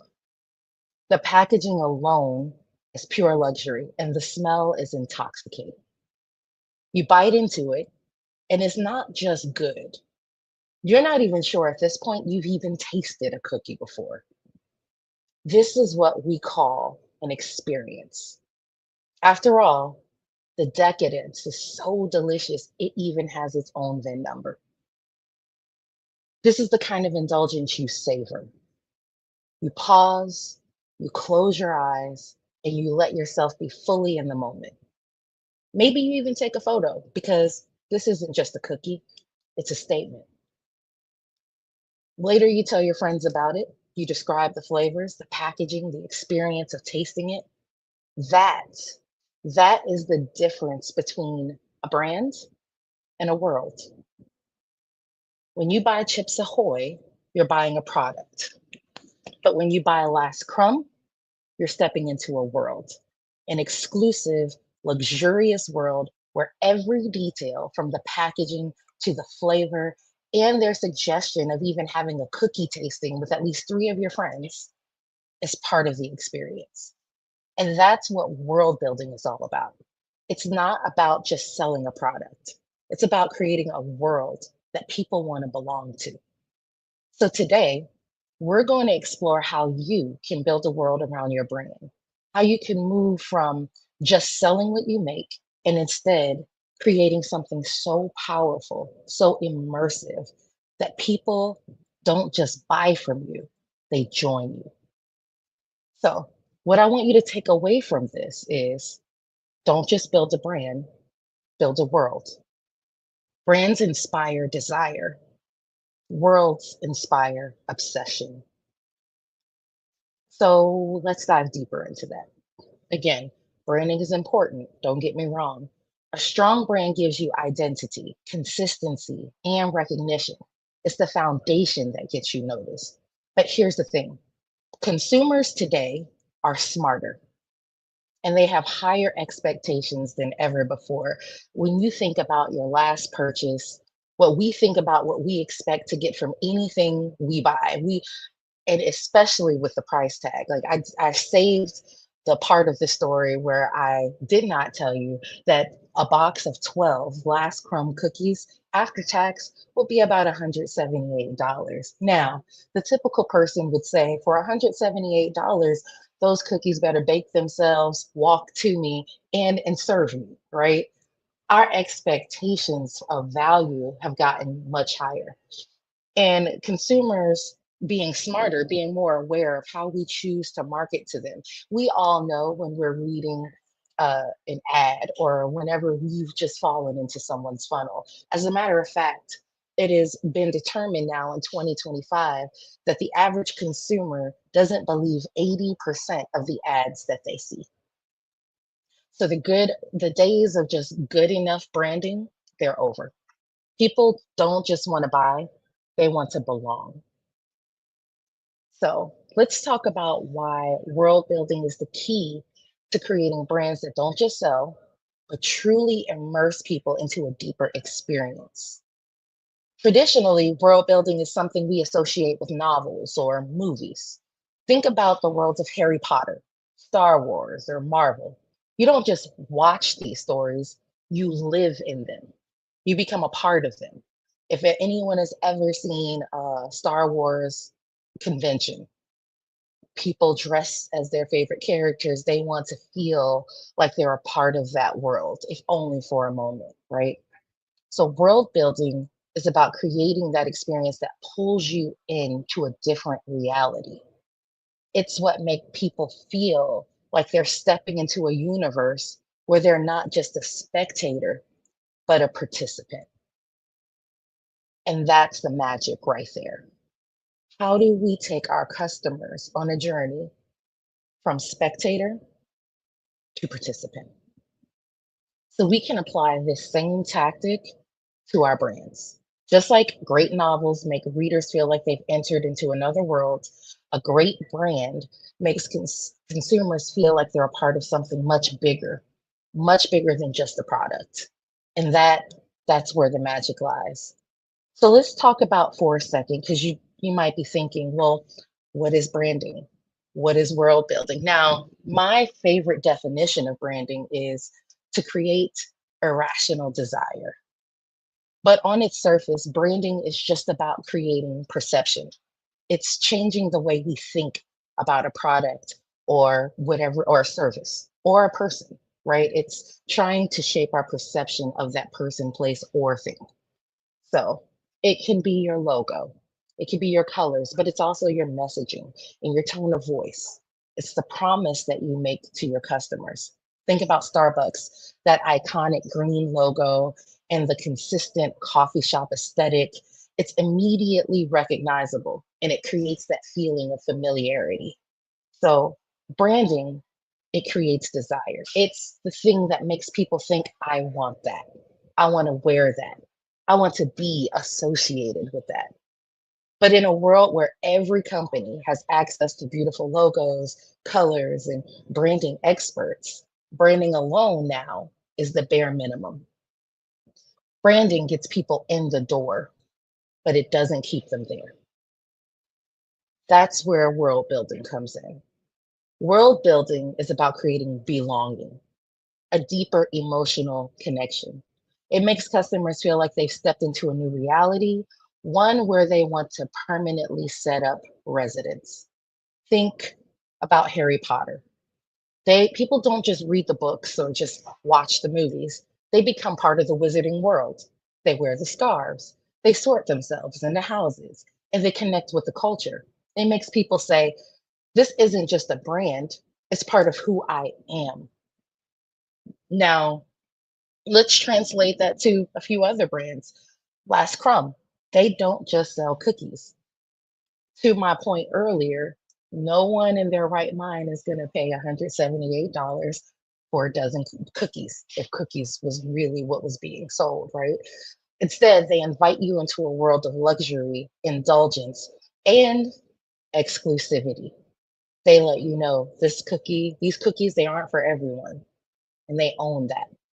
Nike doesn't just sell shoes. They make you feel like an athlete with a just do it mindset. Lululemon, they don't just sell activewear. They create a culture of wellness where people feel part of a mindful tribe. So when you apply world building to branding, you create something that people, again, feel a part of. It turns a product into an experience. It turns customers into participants, into members of a cult-like community. So world building goes beyond features and benefits, tapping into the deeper emotions, values, and belonging, right? Disney, they're a company that makes movies, but they are also the architects of magic, wonder, and childhood dreams. They're the stuff that childhood dreams are made of. They built a world so rich that people of all ages feel connected to it. So let's go back for a second to our cookie example. You buy Chips Ahoy, what you're getting is branding. You know what to expect: blue packaging, chocolate chip cookies, a predictable taste. It's consistent, it's reliable, and it gets the job done. But when you buy Last Crumb, you're stepping into a world. You're entering into exclusivity and indulgence. You're not just buying a cookie, you're buying that experience. As a matter of fact, they make sure that the cookies are fresh, that no matter where you live, you receive them within 2 days from them leaving the oven to them arriving at your doorstep. So the key difference between the two is desire versus obsession. Branding inspires desire. It makes people want to have what you have. And world building inspires obsession. It makes people feel like they can't live without it because it becomes a part of their identity. Desire leads to transactions. Obsession leads to natives, people who feel like they belong in the world that you've created. So, as a reminder, today, just the way that the climate has changed, branding is the minimum requirement. Customers want more than just a logo, consistent color scheme, and well-crafted messaging. They want to feel connected and they want to belong to something bigger than themselves. So as we explore this idea of world building together, I want you to keep this question in mind. How can you build a world so compelling, so immersive that your customers don't just buy from you, they join you? So now I want you to think of yourself as a black sheep world builder. And we're going to break this down together, step by step. Consider the brand that you have now, and let's talk about how to expand that. If suddenly you were the owner of your own planet somewhere in the universe, and the name of that planet is the name of your business, how do we start to make people feel like they belong? How do we turn people from just consumers to participants? So we're going to start with kind of talking about the building blocks of world building, and then we're going to get into the strategy of how you can apply this yourself. So now that we understand why building a world creates obsession, and yes, we want obsession, we're thinking like world builders. Let's break down those building blocks of what makes for a powerful world and how to get some of that magic yourself. So, at the heart of every world you've ever fallen in love with, you'll find three core elements. The first is storytelling. We've all heard about how your brain needs to tell stories and you got to tell great, compelling stories, and that's wonderful advice. Yet no one tells you how. And no one gives you good examples of what that looks like. You hear storytelling and you think, oh, I just need to tell my founder story. And then once you create your founder story, all of the marketing gurus will tell you about 6 other type of stories you also should be telling for social media, for your website. But ultimately, at the heart of it, storytelling in the world of world building simply means, and I'm saying simply, it's a little more complicated than that, but it means your mythology, right? Every world has mythology. This is the foundation that gives your world depth and meaning. This is what I call gravity. It's what makes your world believable. And again, consumers are smarter. We can sense when something feels inauthentic or when something is contrived or just well crafted, right? The second element of world building is loyalty. Loyalty is the glue that makes people feel like they're part of something bigger than themselves. And what loyalty looks like in action is when you are paying for something, I want you to think about something you love so much that you're unwilling to part with it. I don't know what that is for you, but let's say for me, it's my iPhone. And I know all of you wonderful Android lovers and Apple haters out there will hate me for saying that, but let's just say my iPhone. When you're loyal to a product, a service, or a person, it doesn't matter if someone comes along and offers you something that's cheaper. Like I believe Google came out with a phone for a while. There was the Google phone. Who's trading in their iPhone for the Google phone because the service is cheaper? Not I, right? Not millions of other users either. That's loyalty. Loyalty is when you love something so much that even when a cheaper option comes out, you're like, no thanks. Or even something that seems more convenient than what you're currently using, you're like, I'm good. That's loyalty. So, how do we get that? And the key to loyalty is belonging, identity. A lot of people don't realize that when you're selling a product, what you're really selling is an identity. Product or service, you're selling an identity. The way that I love to illustrate this best is Rolex. Who in the world spends that much money on a watch because they need to tell the time? You can tell the time on your phone. You can tell the time from a dollar store watch.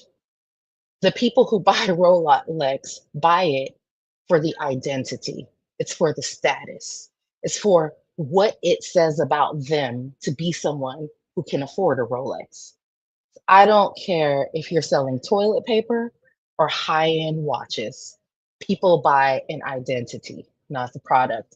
So if you haven't thought about what identity you're selling related to your product or service, and if people even want the identity that you're selling, then that's a missed opportunity to really inspire loyalty. And then lastly, it's culture. And we'll dive into each of these components in just a second. But lastly, The third building block of world building is advocacy.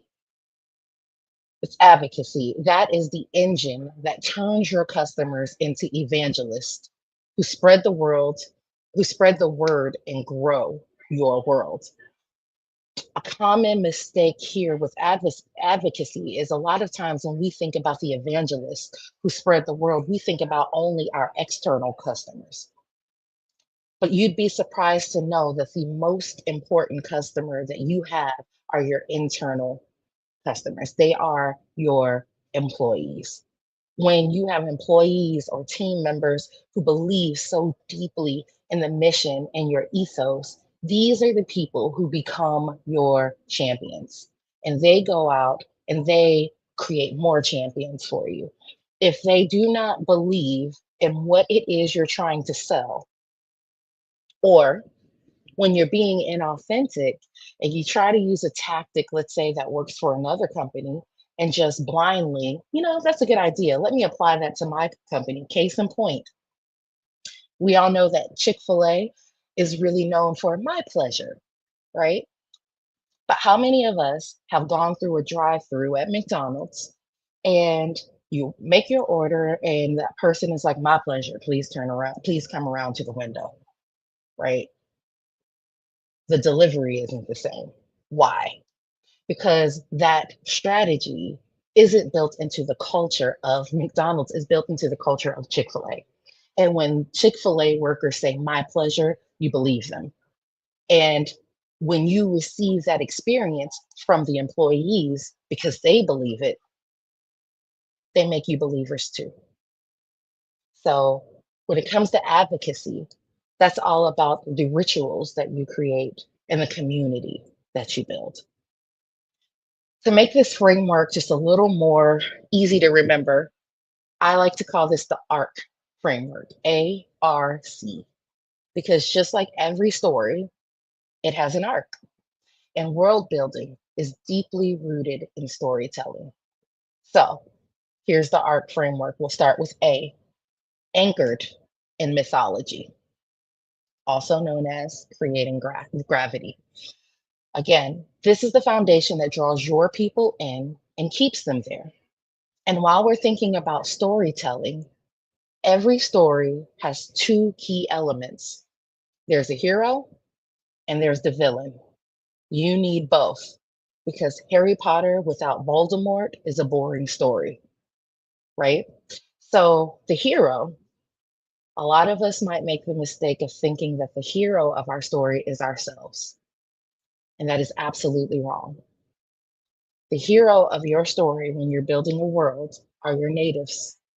These are the people who want to come live in your world. And these are not just your standard target market avatars. These are the people who want to belong in your world. These are the people who get it, who get what you're trying to do.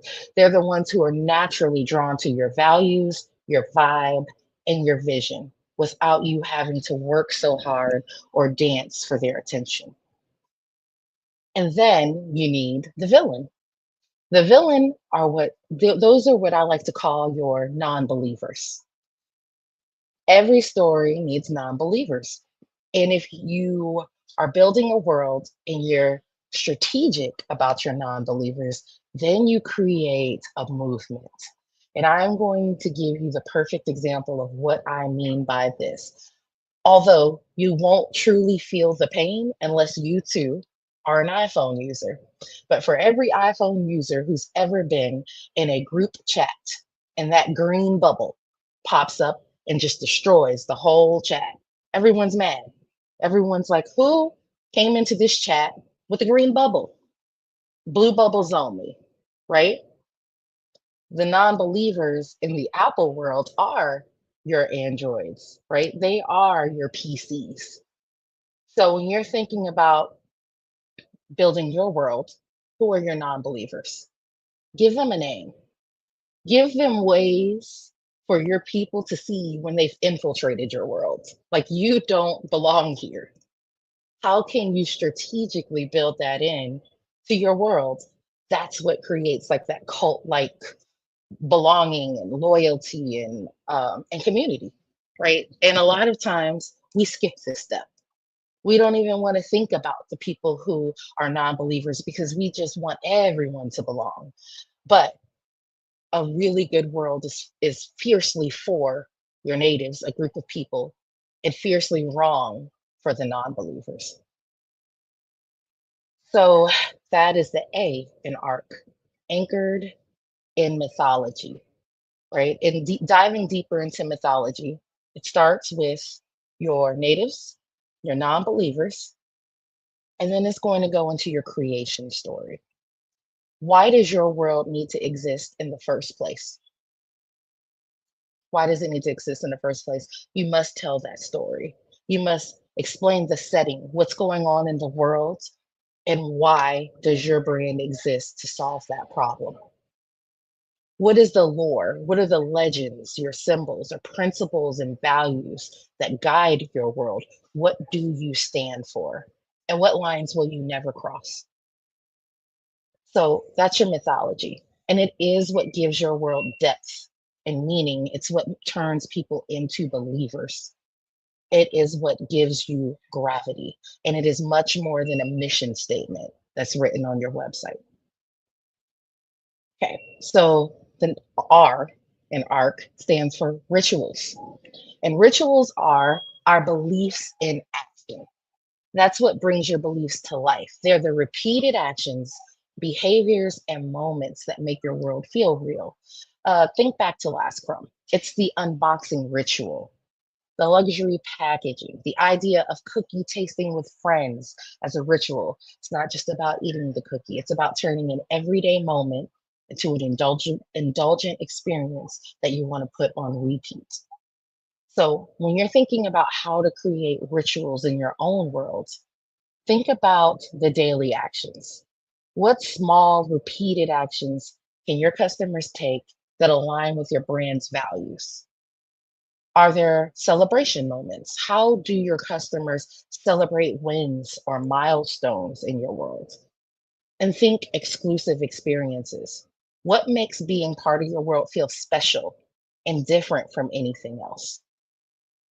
So again, rituals are the everyday actions we take that take the beliefs, the mythology, and turn it into action. It's what makes your world feel alive. And finally, we have the C in ARC, which stands for culture.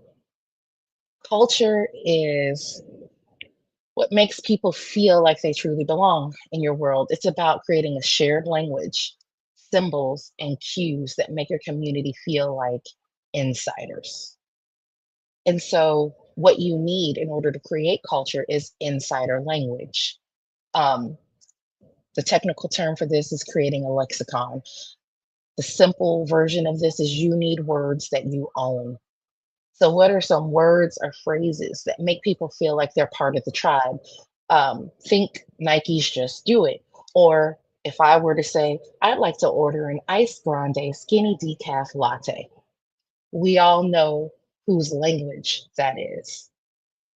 How can you create insider language for your brand or your world? Next, you want to think about belonging cues. What visual or symbolic cues make your world recognizable? Think of Harley Davidson's leather jackets or Apple's sleek minimalist design, and even the huge, ridiculously huge box from Last Crumb. If you haven't seen it, please Google it once you leave me today. And then lastly, and probably the most important, is community. How do you create a space where your advocates are so obsessed with your success that they create it themselves? The key here is that your customers want to feel like participants. And we create this by shifting from talking to listening. This is the idea that I call, and we're probably all familiar with the term, but co-creation. How do you let their ideas shape the future of your world, from product design to naming and beyond? You are a beverage company.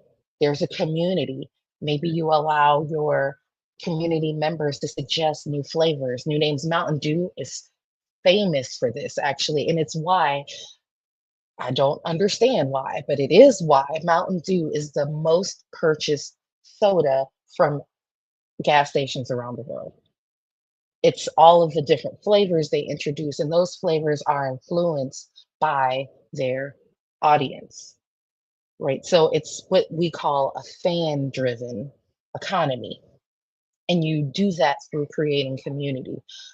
If you want to take a look at community done really well, the greatest example I think on the planet is Portland Leather.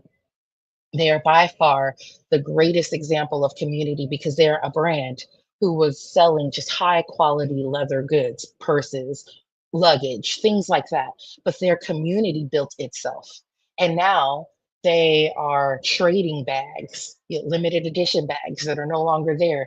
They're painting bags to make them individualized and sharing their creations online. This community became a thing that took off without them. And then they had to catch up and figure out how to become a part of the conversation. How do you inspire that with your own brand? Remember, culture isn't just about creating a vibe. It's about making people feel like they found their people. So, as a recap to bring it all together, ARC, anchored in mythology, your rituals, and your culture in order to inspire loyalty, storytelling, and advocacy. So now that we've broken down those building blocks of world building, your mythology, your rituals, and your culture, I want you to leave with one final thought. Don't just build a brand, build a world so compelling, so immersive that people don't just want to buy from you, they want to belong to you. Imagine a world where your customers become your natives, your rituals become their habits, and your culture becomes their identity. Because here's the truth, brands may fade, but worlds last. If you can create a world so powerful that people feel that they're stepping into a universe where they're not just spectators, but participants, where they feel they found a place where they truly belong, then you've done more than create a business. You've created a movement. Now, please go out there and build a world so magnetic, people can't help but get pulled into the gravity. Outstanding. So very powerful, impactful words, insight, information. I'm sure folks have just kind of exploding in their minds with thoughts and things that they might be able to do.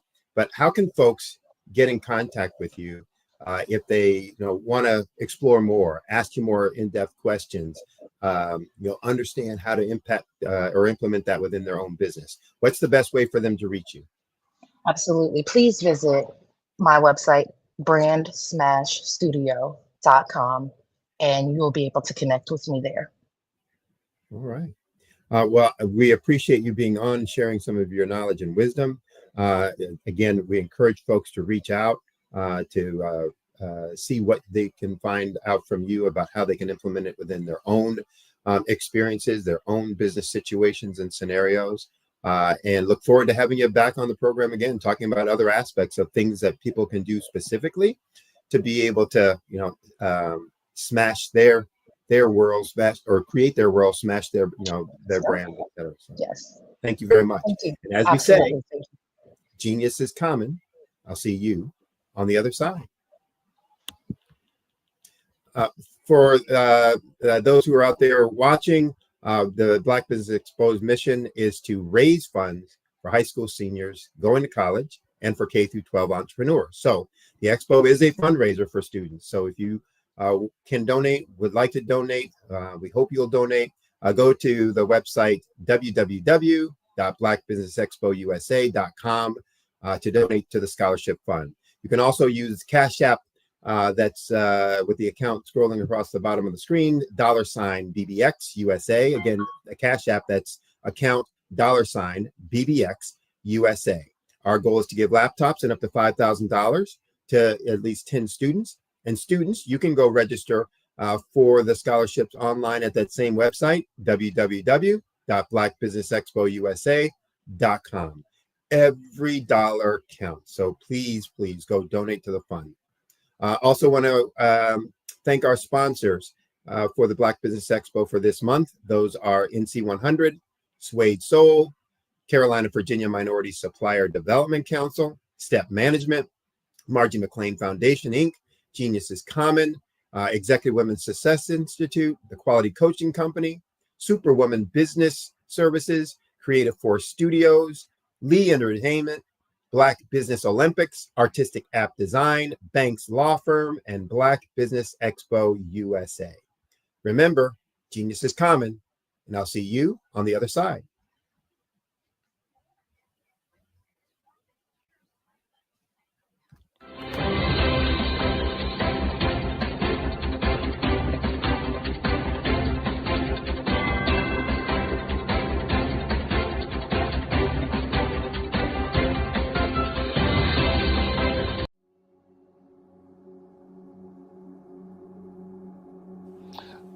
I was born and raised in southeastern West Virginia, the coal fields. My father was an AME minister.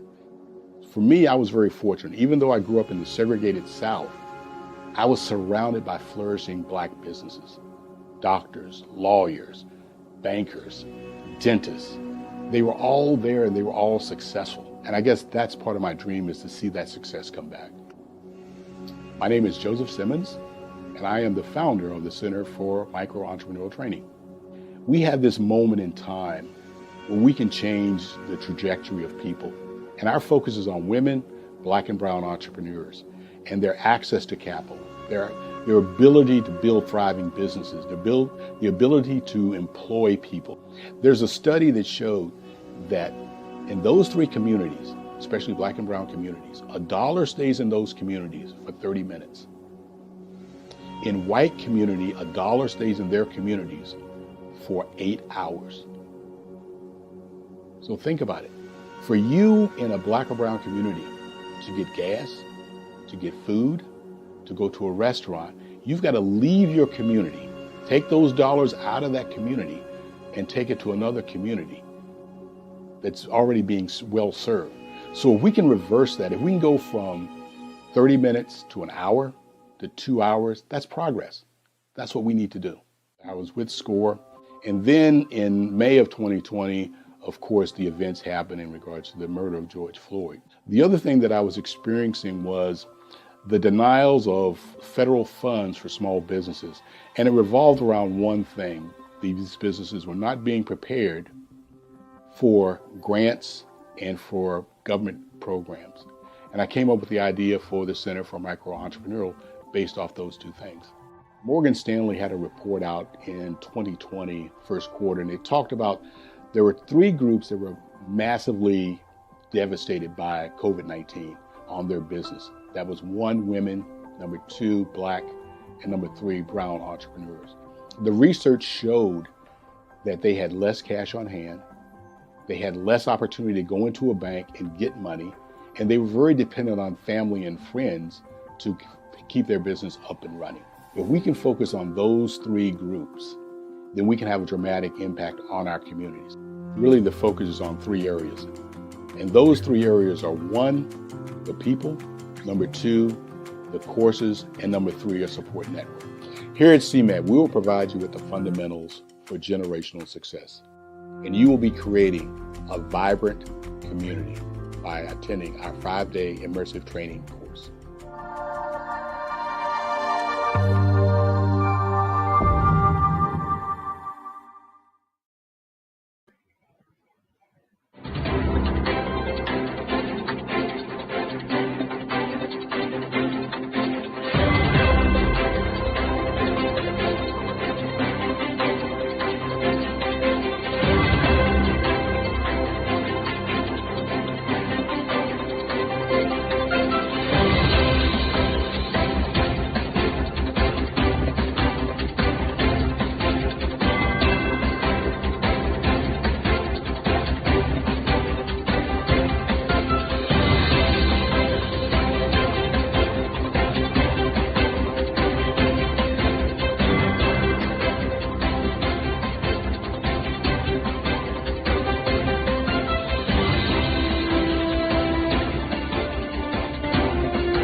Dr. Eric Kelly III and the host of phenomenal speakers from all around the globe for this 7-day virtual event that you don't want to miss. The mission of the Black Business Expo is to raise scholarship money from kids all the way from high school all the way from college. The Black Business Olympics is one of the largest Black business showcases in the world. It is an opportunity for businesses and companies to showcase their businesses globally. We are going to be giving away laptops up to $5,000 away to students. Again, I'm Olivia Appleberry, the founder of 2 Cents Finance and one of the speakers for the expo. I am so excited to see you there. For more info, go to www.blackbusinessexpousa.com or call 919-308-9090 and hope to see you there. I am Black Business. From the moment I wake until the time I sleep. Yes, I am Black Business. I am Black Business. Tell me, are you Black Business? I am Black Business. Do you support Black businesses? Listen, I support Black business because I am Black Business. Black Business Expo, one of the largest business showcases in the history of Black business in the world. The world! Sign up today at www.blackbusinessexpousa.com or call 919-308-9090. I am Black Business. I am Black Business. From the moment I wake until the time I sleep, I am Black Business. I am Black Business. Are you Black Business? I am Black Business. Do you support Black businesses? I support Black business because I am Black Business. Black Business Expo, one of the largest business showcases in the history of Black America in North Carolina. Join Dr. Eric Kelly III and a host of phenomenal speakers from all around the globe for this 7-day virtual event that you don't want to miss. The mission of the Black Business Expo is to raise scholarship money from kids all the way from high school all the way from college. The Black Business Olympics is one of the largest Black business showcases in the world. It is an opportunity for businesses and companies to showcase their businesses globally. We are going to be giving away laptops up to $5,000 away to students. Again, I'm Olivia Appleberry, the founder of 2 Cents Finance and one of the speakers for the expo. I am so excited to see you there. For more info, go to www.blackbusinessexpousa.com or call 919-308-9090 and hope to see you there. I am Black Business. From the moment I wake until the time I sleep. Yes, I am Black Business. I am Black Business. Tell me, are you Black Business? I am Black Business. Do you support Black businesses? Listen, I support Black business because I am Black Business. Black Business Expo, one of the largest business showcases in the history of Black business in the world.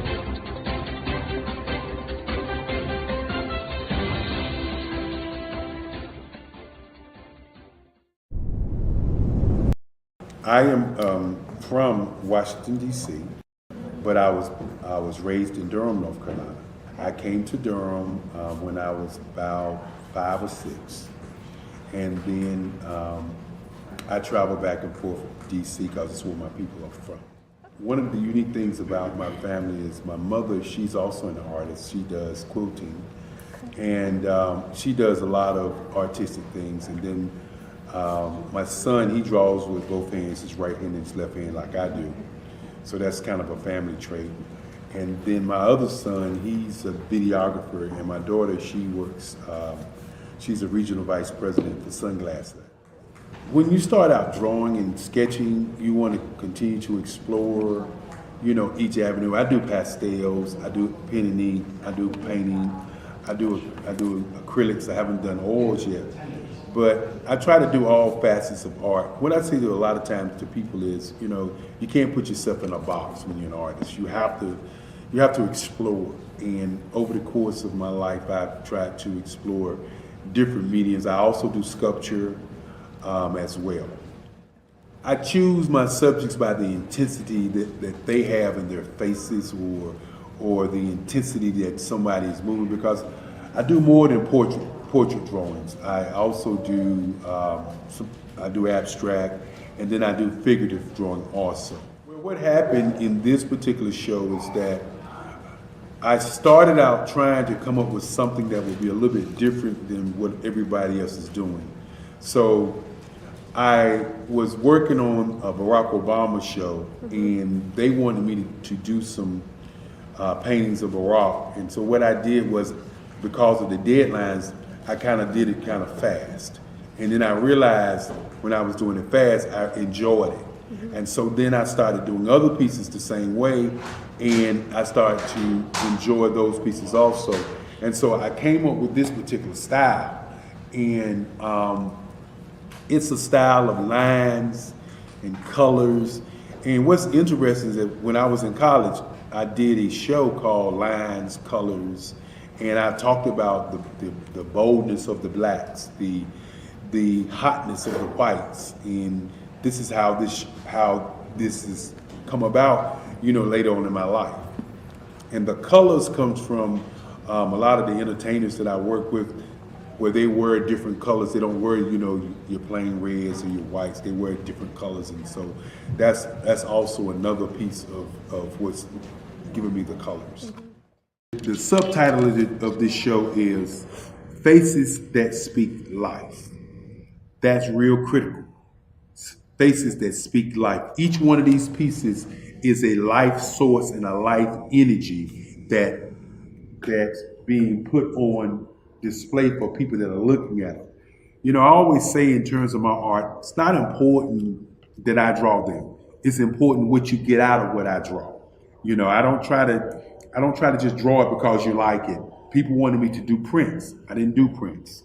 You know, people asked me to do different people, but the people that I choose are people that make a difference in the lives of people in the world. So the human landscape idea was, again, as I say, the lines represent your emotions, it represents your ideas, and it represents your journey as a human being. And that's why you get the different pieces and the different looks.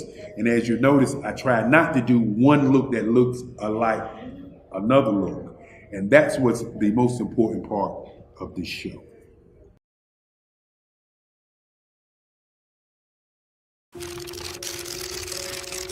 Bravery is not the absence of fear, but the ability to overcome it. We stand for those who defy suppression, who speak out, and those who walk the road less traveled. Everyone deserves to be seen and their voices to be heard. We're sparking a movement, growing a community of creators united by the desire for freedom, choice, equity, and ownership. At Fanbase, it's all for one and one for all. We support each other to guide, promote, and uplift you in a place where you can unapologetically be yourself. A place where your voice, ideas, and creativity are not just welcomed, but celebrated. We are Black founded, minority funded, and supported by a diverse, inclusive, powerful community that believes in the strength of authenticity and individual choice. Regardless of success or background, we welcome you, the marginalized, the underappreciated, the successful, the superstar.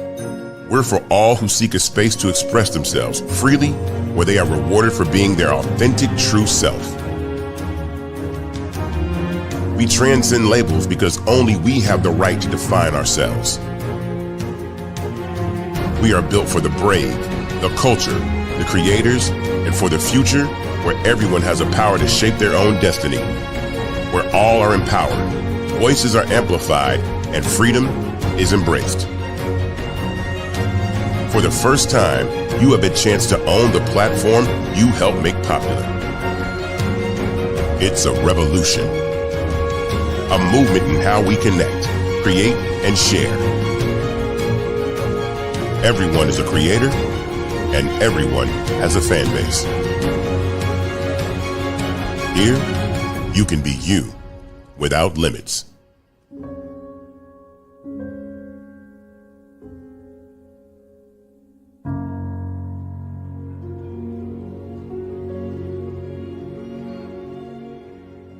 Over the past few years, we've seen the growth of existing and new initiatives focused on financial inclusion, building global networks, and reducing the wealth gap in response to the idea there's not enough seats at the table. Whether their outcomes are to increase the representation of Black executives on corporate boards, ensure an inclusive global economy, or to create new U.S. African commercial pathways, the strategies are often carried out by separate programs. The question is, should they be? With the continent of Africa being home to more than half of the world's fastest growing economies, the youngest workforce, over 400 companies generating more than $1 billion annually, 700 generating more than $500 million annually that are poised for growth, and being the destination of nearly $5 billion in venture capital in 2021. Diversifying U.S. and Africa commercial engagement by building bridges between African businesses and their U.S. diaspora should begin being seen as mutually beneficial. From helping to reduce Africa's enormous capital gap to catalyzing two-way trade opportunities, the COVID-19 global pandemic hopefully has taught us that global challenges and opportunities are more interconnected than we thought. During the pandemic, African companies like Unicorn Flutterwave, insurance provider Reliance Health, ride-hailing app Yasir, and 54Gene, the continent's first bank of DNA on people of African descent, prove that when African companies have access to networks, capital, and information, they grow big, grow fast, and create solutions that are valuable to the world. This is why Be Direct was created. We are the first U.S.-based but African-centric board preparedness and board search company designed to connect U.S. Black talent and corporations to African businesses. Unique and fundamental to Be Direct's success is our process of helping board candidates adapt their experience and networks to an African context before they're connected to high-growth companies that are looking to locally and globally scale. From our focus groups with African business execs and government leaders, we don't ignore the sentiment that business is easy, but people are hard. Having a pool of board candidates with hard-to-access networks and extensive experience across the business life cycle, including successfully raising capital, is table stakes for an initiative like this. So yes, we have that. But corporate or entrepreneurial success in the U.S. does not guarantee success in Africa. Developed alongside industry partners on the continent, our training program, Be Direct Prep, is designed to transpose their experience to create cultural comfort, understanding, and a commitment to helping businesses in Africa scale. Our board governance sessions are African continental and country specific, integrated with cultural awareness and dexterity training, masterclasses led by African industry execs, and mentoring and coaching from African continental-based facilitators. But even more unique to Be Direct Prep, we cap off our training program with an immersion trip to help candidates that have not been to Africa before see and feel Africa's complexity and opportunity from African soil. We all know traditional network-based board placement has historically left a lot of us out of ever really being in the paid board pipeline. Our strategy supports the work of many great organizations that are successfully filling seats at U.S. board tables by creating more tables for those that are still left on the sideline. It's time to start seeing the role and value of U.S. Black talent and businesses on the continent of Africa differently. Old perceptions and habits limit economic inclusion. Let's transition Black talent and the African businesses they will support from the periphery of the global economy to its core. Living in a global lockdown, we all know now how fast local and global economies can change, and see the value of having businesses that hire, strengthen local value chains, and even grow globally. Status quo in any form holds back progress. We must democratize U.S.-Africa commercial engagement by socially and economically connecting cultures that have long been disconnected. It's time for Africa's U.S. diaspora to redefine their global value by helping African businesses scale continentally and globally.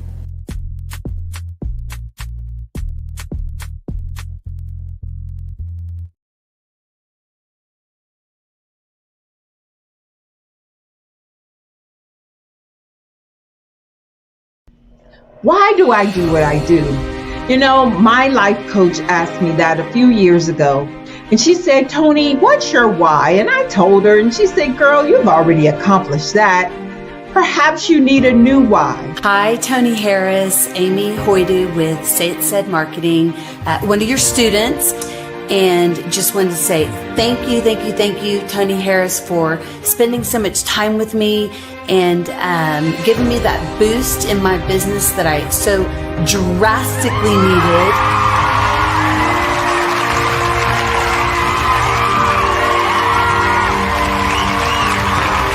My why is to touch, move, and inspire my clients to take drastic steps to be better than they were before they met me. I'm a resource. I'm a connector.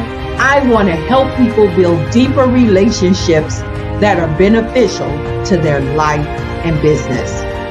That's what I do best. So, first thing you got to do is show up.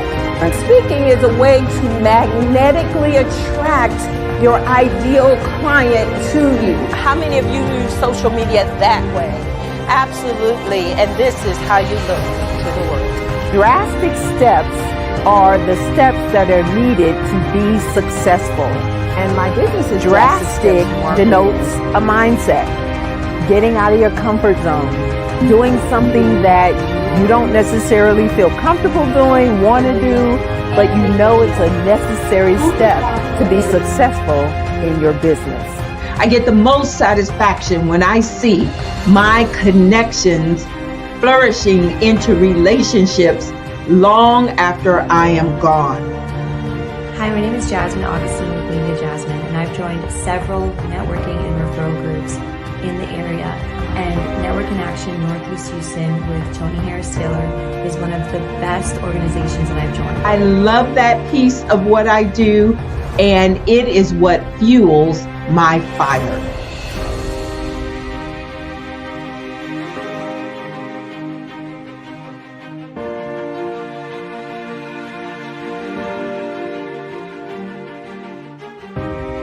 My name is Tony Harris Taylor, saying take a drastic step today for a fantastic tomorrow. Absolutely. So our coaching program help people that have the lack of time, that lack strategies, and lack the confidence to go after their dream life. So we help them implement tools. We help them implement, I love to leave the inherited lack of finances or the education behind finances. But it wasn't until I lost my firstborn, my only son, that life changed for me. And where I was going after it all, living the corporate life, hit my 6-figure income, and living in my dream house with my dream man, driving my dream car. Wow. I nearly lost it all when I lost my son. And so I realized it only takes one financial catastrophe that can change your entire life. That's what made me start All New Beginnings. Because no matter what's going on in life, there's a new beginning. And because of that, we develop a program called Wise Minded. My little slogan is, don't just dream it, let's live it. If they want to connect with you or work with you, what is the best ways for them to be able to do that? Well, for my social media guru, you can connect with me on every single social media platform as Tanya T. Rose.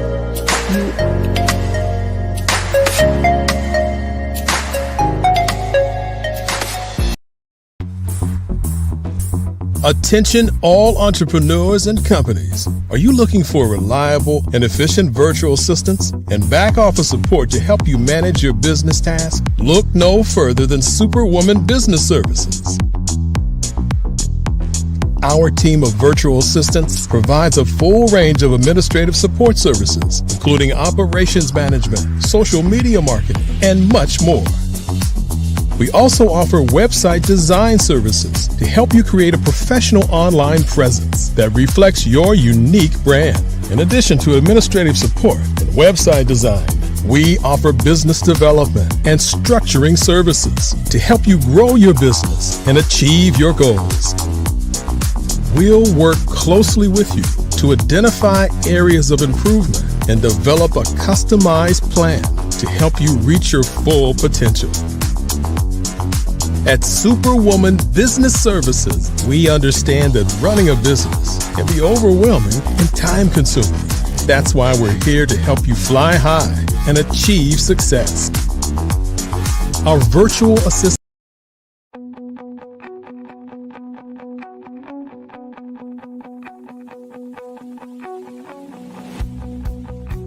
I am Black Business. From the moment I wake until the time I sleep. Yes, I am Black Business. I am Black Business. Tell me, are you Black Business? I am Black Business. Do you support Black businesses? Listen, I support Black business because I am Black Business. Black Business Expo, one of the largest business showcases in the history of Black business in the world. The world! Sign up today at www.blackbusinessexpousa.com or call 919-308-9090. I am Black Business.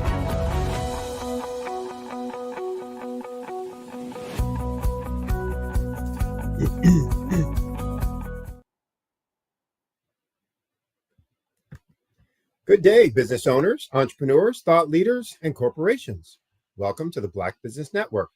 My name is Sidney Wormsby. I am the owner and founder of URTC Decus, which stands for Excellence and Distinction, and is a business growth practice that helps business owners, small and large, double their profits in less than 12 months. I am also your business moderator for this edition of the Black Business Network. The Black Business Network is a 24-hour business network showcasing Black businesses, business owners, entrepreneurs, and thought leaders worldwide. We have speakers from all over, from North Carolina, from London, Singapore, Africa, Japan, and cities all over the United States. The Black Business Network is a global community sharing its business knowledge to empower, to inspire, and to educate businesses about business. Our next presenter this session is Miss Melanie Perry. She's a certified financial planner with over 2 decades of experience dedicated to helping individuals create sustainable wealth through informed financial decisions. She founded Zillionaire Enterprises to promote financial literacy, particularly among women and children, making complex concepts easy to understand. She's recognized by national organizations like the NAACP. Melanie empowers women entrepreneurs with effective strategies. She is the author of 2 influential books, all about the Benjamins and Jonathan in Geneva, focusing on wealth building principles. Her mission is to inspire others to overcome financial challenges and to transform their lives, proving that everyone has the potential to build wealth and make a positive impact on society. Without further ado, please help me welcome Melanie Perry.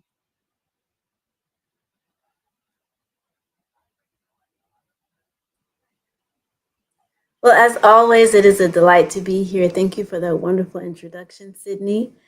I hope to inform, empower, and motivate people to continue to expand to their next level. Well, I know you will. I've heard you speak before. I know all the wonderful things that you have to talk about, to say, to impart in terms of information about financial planning, financial literacy, wealth building, etc. So we're going to do a fireside chat. So without further ado, let's jump into it, because I know folks will not only benefit from what you're having to say, but it'll start to trigger their minds to think about other things that they should be doing. And that's the important piece of this. So first things first, talk a little bit about your backstory, your origin story. You know, how did you first get involved with financial planning, and what inspired you to, kind of be in this industry or this segment? Well, my background is in quantitative economics, and I would say even back into high school, I had an entrepreneurial spirit. So being in the world of business and finance has been of interest. And knowing that this is like the latter stage of us as Black people, people of color, to regain our power, if you will.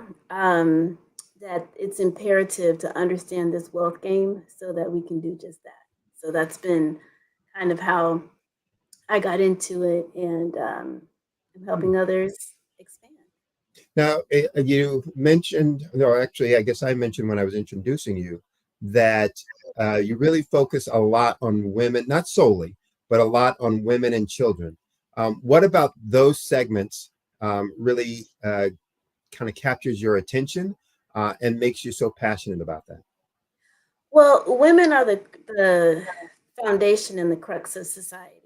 You know, it is an African professor, I believe, that expressed that when you educate a woman, you educate a world.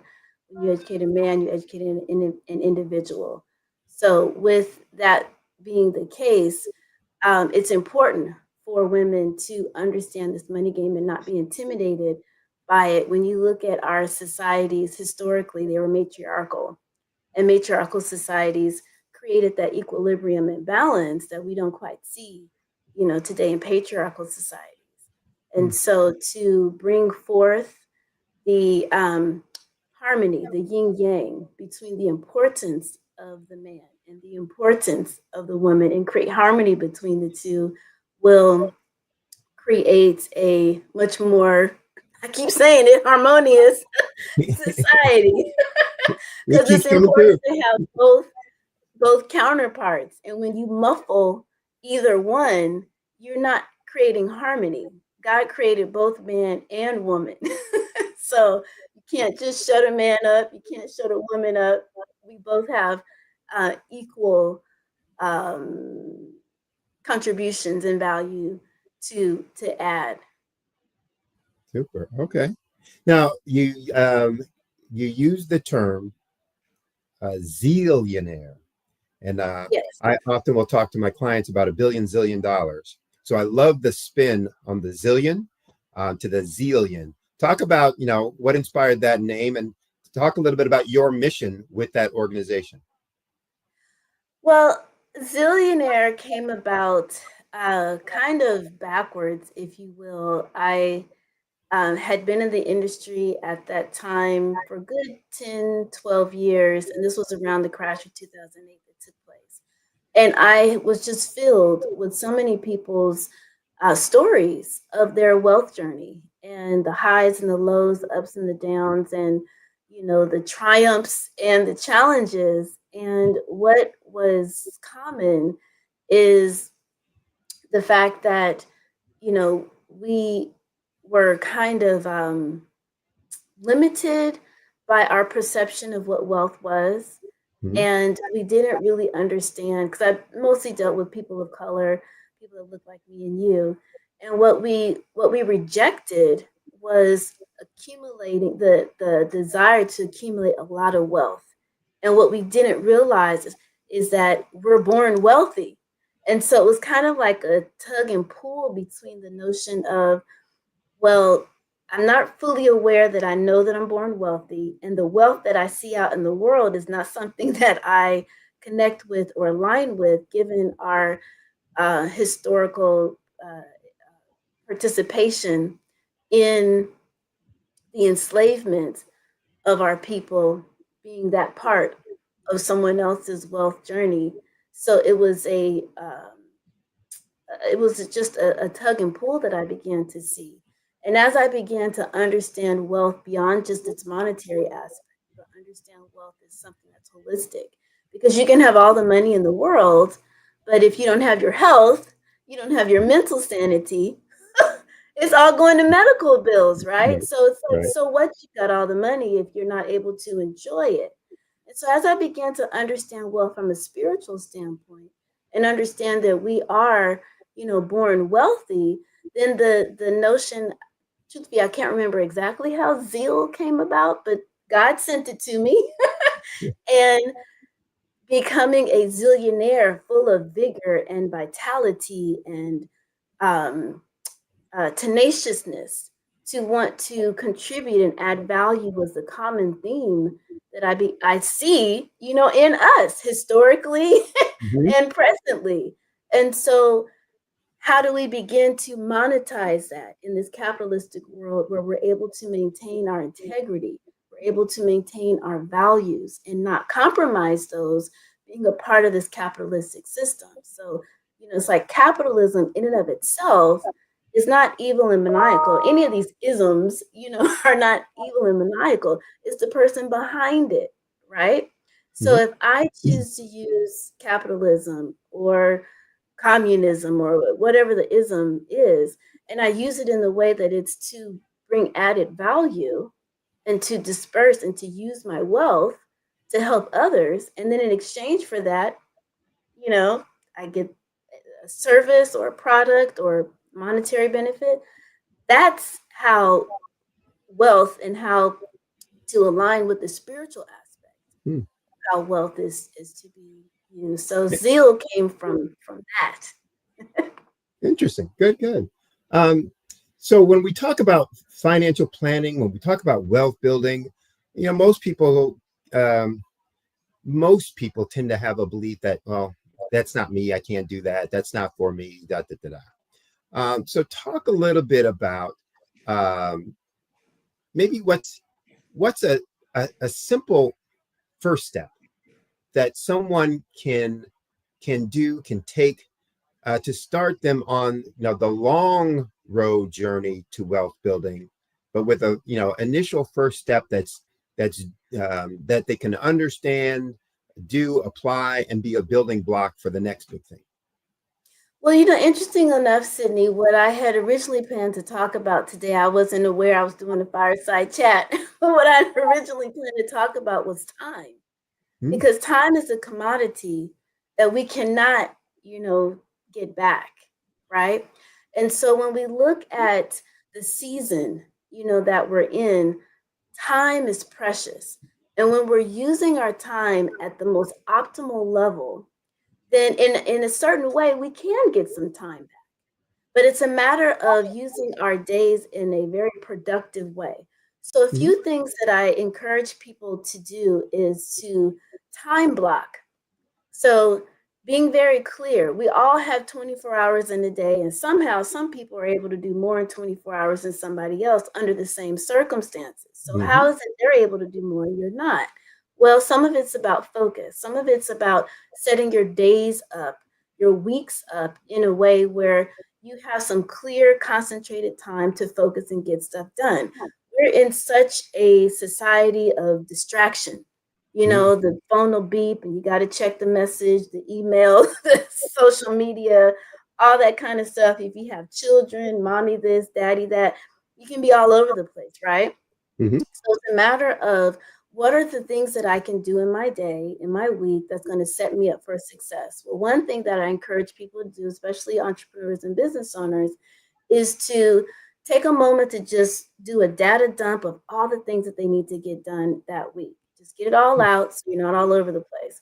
You write that all down, and then you want to prioritize that. And then what I do is I categorize it. So I have a couple of businesses. I have a full service financial planning practice. So I'll write down everything I need to do this week for that. Then, of course, I have Zillionaire Enterprises, and I'll write down everything I need to do there. And then personally, what are some personal things that I need to get done or on a regular basis need to complete? And often in that space is meal prep. So what meal prepping does in terms of saving time and money is to list out, take an inventory of all the food that you have, and then decide, okay, so what meals am I going to prepare from that, right? And so then what meals you're going to prepare. I like to just do 2 as one pot meals, make it simple and quick for myself. And then from there, you're going to list what ingredients that you need to get so that you're not duplicating. If you're going to get spaghetti and you didn't recognize that you already had 3 cans of spaghetti sauce, you don't need to go to the store and get a 4th, right? So you take inventory of that. Then when you go grocery shopping, then that's kind of like, work. And what I typically do is I go grocery shopping on one day and then I eat out. And then the following day is when I do all of the cooking, because it's work to have to go and get the food and purchase it, especially if you're going to a couple of places. And then you cook the following day, which could take a few hours if you're preparing for the whole week. But here's the thing. It saves you time because now all you do is just go in the refrigerator, microwave your plate or warm it up, in the stove, and then it's done. You're saving time because you didn't have to prep and cook meals. And if you're like, oh, it's been a long day, I don't even feel like it, let me zip on over here to the fast food place. You're not eating unhealthy carbs, adding Right. to the love handles, right? So Right. you're in a more healthy mentally you're able to improve your mental focus and your physical health by simply meal prepping. So it going back to what I said before, it's time. So setting ourselves up for success by really focusing on I have the same amount of time that anybody else has. So how am I going to maximize that? Right. And then that also keeps you out from shopping because you've created a level of organization. So one of the critical components, beginning stages, is to understand where's your money coming from and where is it going, right? So Mm-hmm. as a part of a regular practice in the beginning stages, once you've gotten clarity of your time, is to take inventory and take an assessment, I should say, of where are you spending your money? Is it going in the directions that's going to add value to you? You know, we're in a season where we're being very, very, very intentional with our dollars. And so are we circulating our wealth with companies and organizations that align with our values, that are on the same trajectory as to where we're going with our ecological, consciousness? Are they toxic materials that they're using? I mean, we really have to be very purposeful with every single dollar that we spend because we're voting with our dollars, actually. Well, I think what I'm hearing you say is around, the first step, simple steps, are really about documenting where you are, both with time and your spending, so that then you can analyze what's going on today. Let's assess what's going on today. So documenting how you're spending your time, documenting how you're spending your money, so that you can analyze and understand that. And then you can start making some decisions from there. But if you don't start there, then it's going to be hard to make decisions going forward. And if you start there, some things may all of a sudden start revealing themselves to you. Did I get that straight? Absolutely, right on the nose. All right. So for those folks who are out there, if you don't know where to start in terms of building your wealth, Ms. Perry just told you. First, start by documenting how you're spending your time and how and where you're spending your money. And one of the things, and I don't know how you feel about this, one of the things I always tell folks on their personal financials, but also in terms of cash management or cash flow management on their business, is document it, track it every day. And on their personal, I tell them down to the pennies. On the cash flow, management and tracking on the business, okay, track it down to the dollar. But what that does is starts helping you to see, oh, yes, I spent this much on a soda, this much on this much on that on a personal level. And you can start, identifying when you're spending, where you're spending, why you spend. And once you start looking at that, it's like, oh, I start spending every time I get bad news.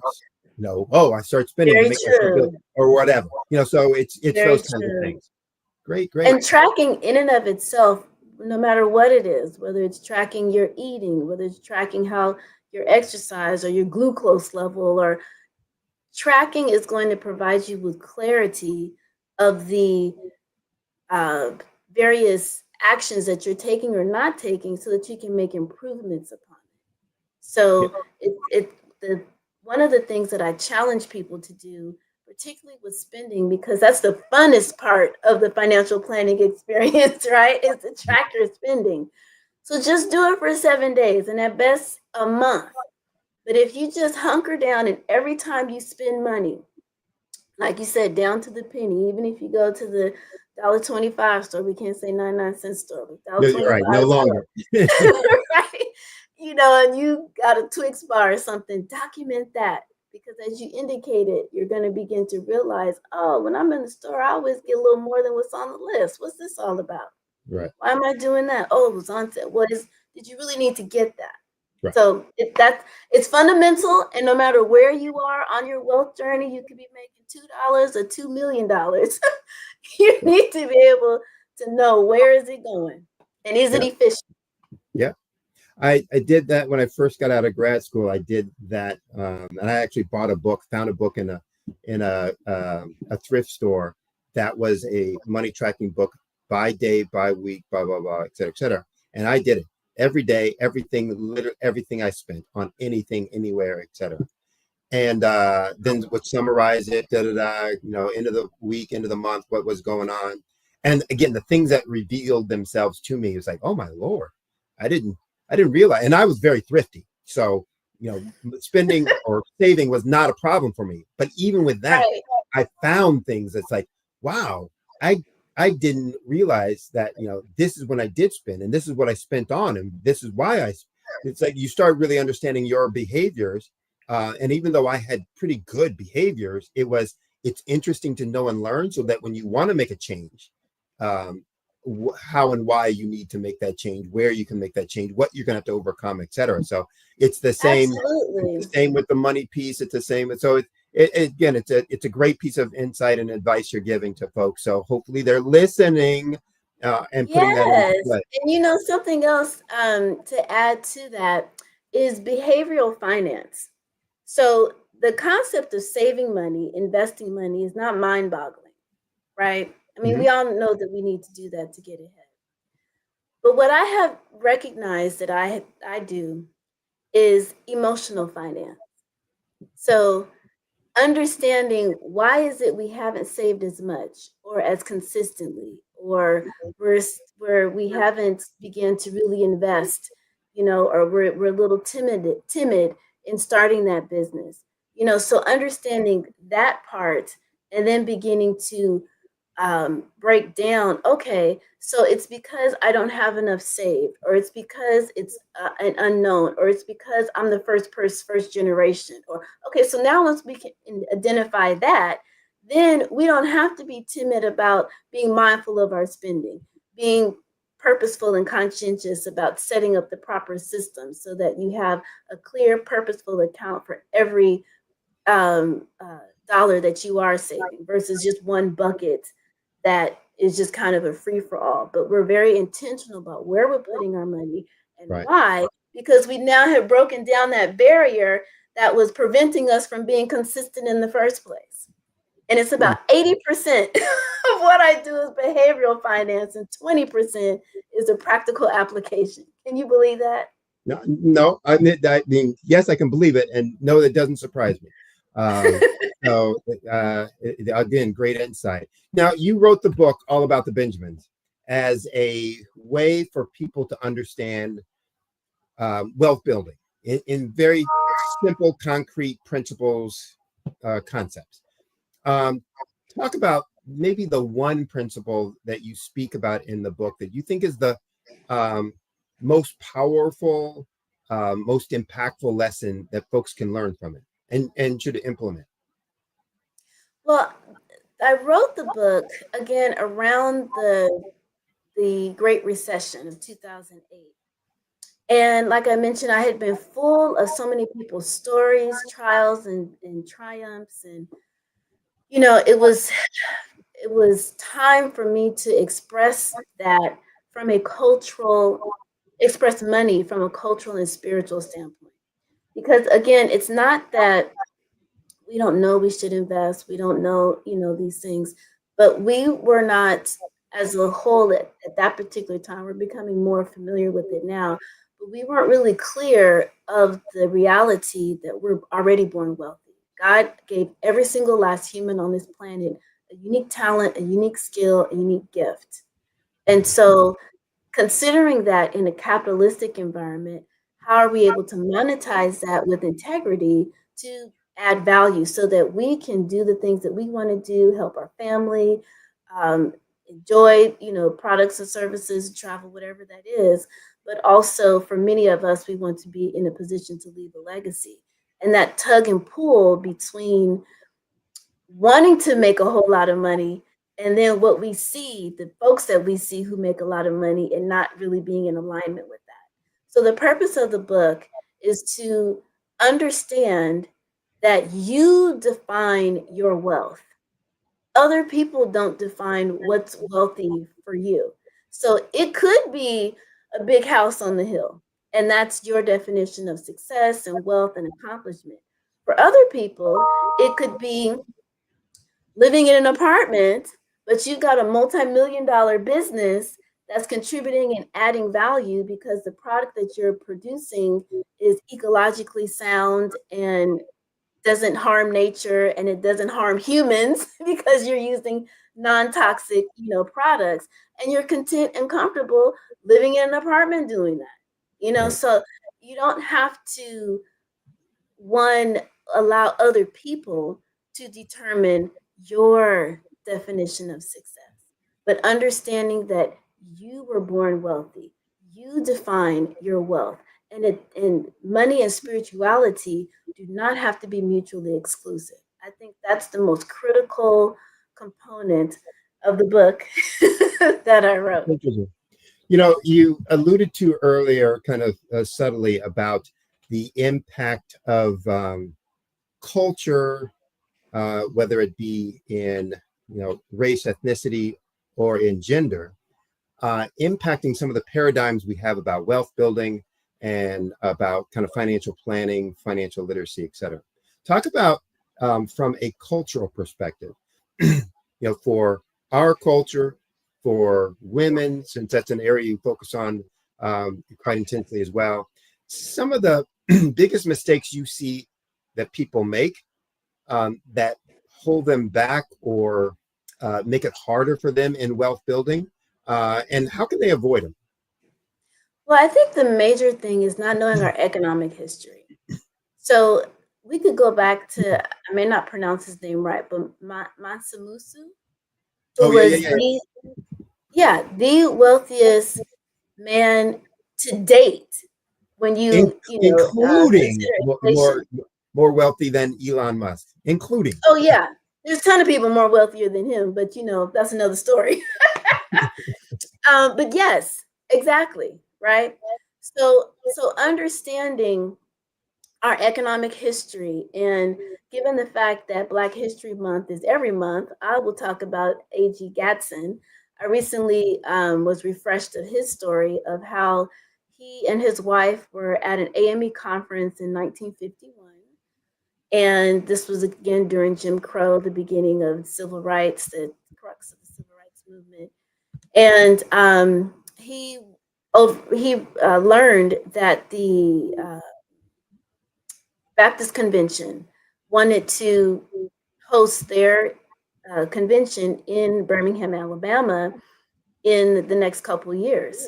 So he was talking with his wife like, hey, if they come to Birmingham, they're not going to have a place to stay because, the situation with us back then, while having a volume of people in the city, hotels and motels were not open to us. So he decided to do some research about hotels, and he looked at the Holiday Inn as an example and went to work and started constructing. Oh, sneeze was coming through. And began to build a hotel, and he was able to do that within 3 years. So by the time the Baptist Convention came about, his doors were open and ready to receive the folks, the Baptist Convention, people that attended the Baptist Convention. So what I like about that particular story is that an idea came to his mind based upon a need that he became aware of, right? Mm-hmm. And acted on it. He consulted, had a conversation with his wife, his partner, so you bounce ideas with your partner. They move forward, and they just move forward, right? This is during Jim Crow. And I like to share this because we're kind of in a similar situation now where we might think that all situations are here against us. We have so many walls and hurdles we have to overcome, and so many things might be looking as though it's falling apart. But when you focus on when you focus on the action steps that you need to complete, don't necessarily dismiss the hurdles you have to overcome, but you don't focus on that. You focus on the solution to it. And in the midst of Jim Crow, he was able to build the first motel in Birmingham, Alabama, and did that under 4 years. And I say 4 years intentionally. So we can do it. We can go back to Harriet Tubman, Biddy Mason. I mean, there's so many wonderful examples of us succeeding despite our present circumstances. And so I tell people all the time, never let your present circumstances dictate your future outcome. We have far too many examples. We can even go back to Queen Amabina. Ooh, I know I'm not pronouncing her name right, but she was the queen over Nubia. Ooh, Lord. I got to get my vocabulary right with our African history, but it's there, and y'all can look it up. There you go. I want to say it's Nubia, but anyway, she knocked out the British Empire. She held Rome and another European empire. She held them back for years under her rule. So I mean, there's many multitude of stories going far back of how we strategized and we won against the odds. Yeah. So we can't forget that. It's in our blood. It's in our DNA. I do it. And I forget the question you asked me.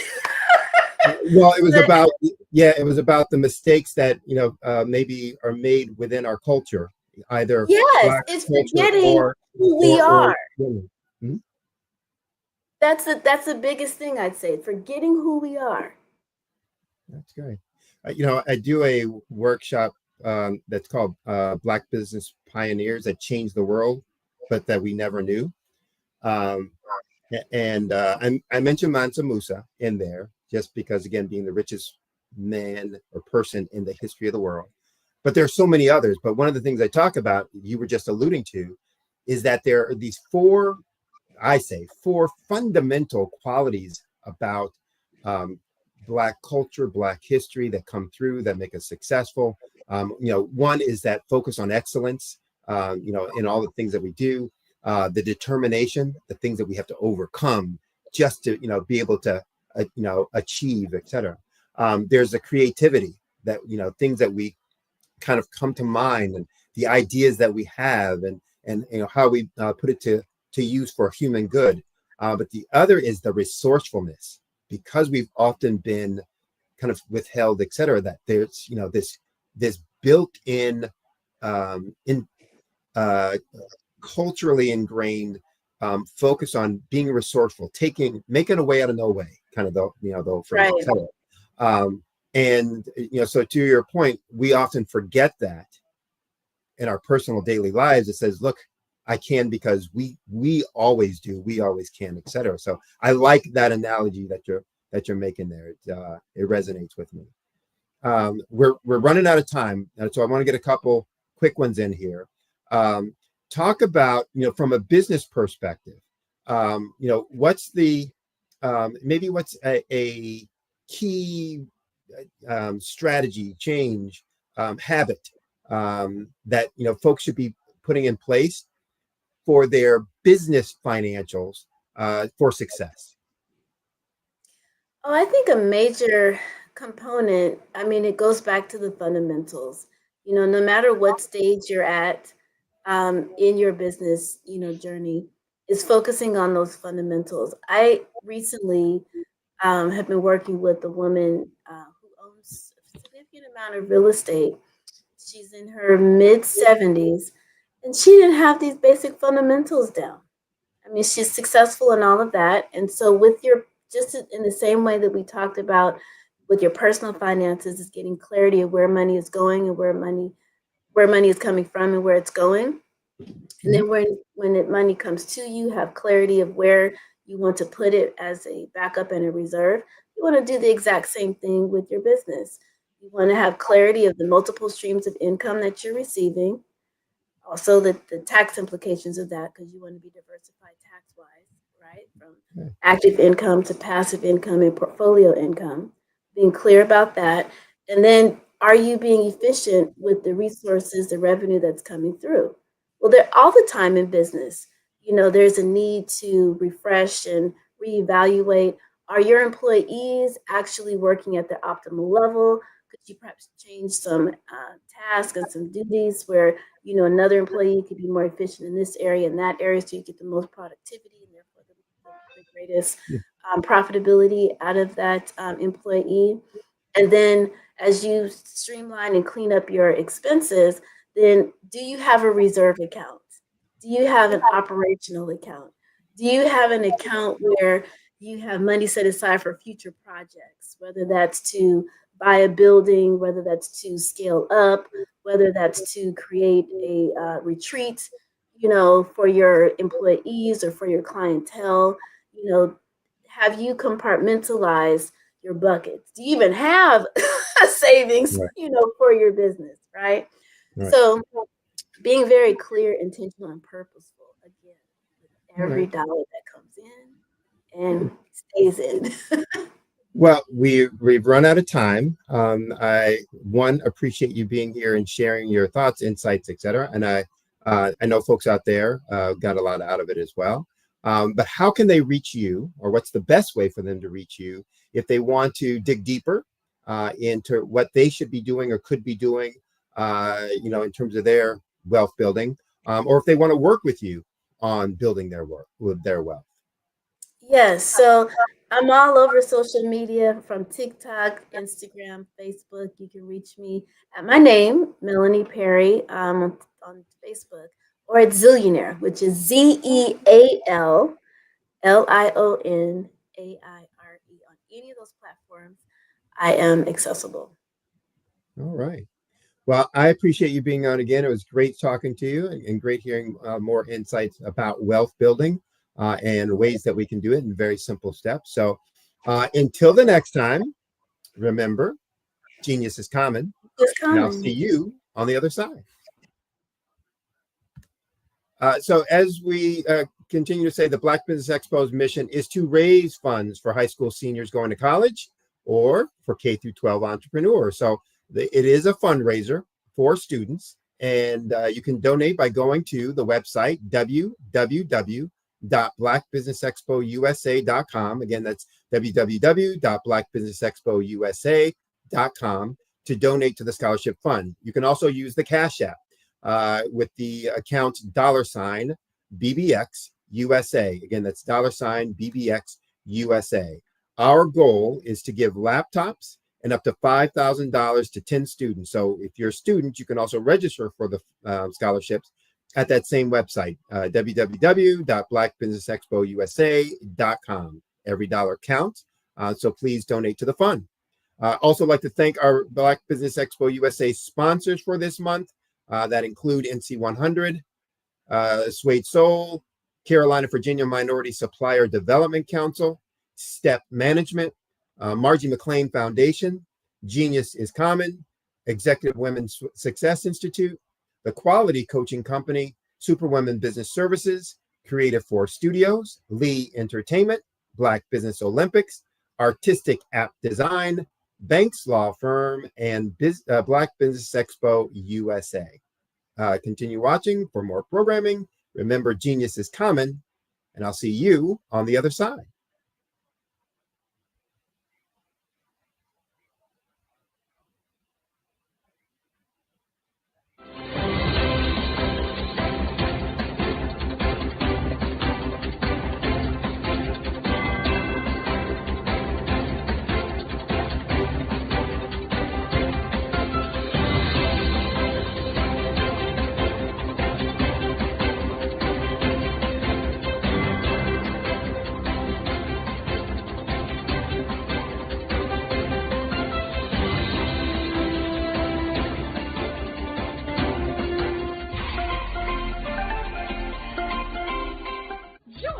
Dr. Eric Kelly III and a host of phenomenal speakers from all around the globe for this 7-day virtual event that you don't want to miss.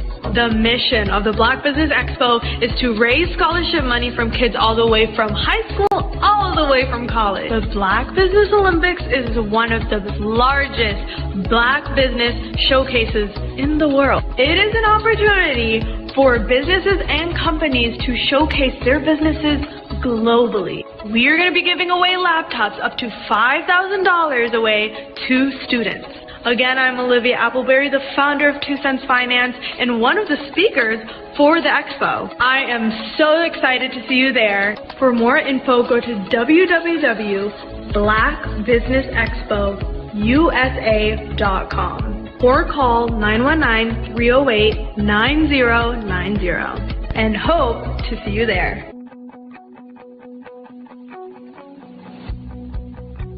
I am Black Business. From the moment I wake until the time I sleep. Yes, I am Black Business. I am Black Business. Tell me, are you Black Business? I am Black Business. Do you support Black businesses? Listen, I support Black business because I am Black Business. Black Business Expo, one of the largest business showcases in the history of Black business in the world. The world! Sign up today at www.blackbusinessexpousa.com or call 919-308-9090. I am Black Business. I am Black Business. From the moment I wake until the time I sleep, I am Black Business.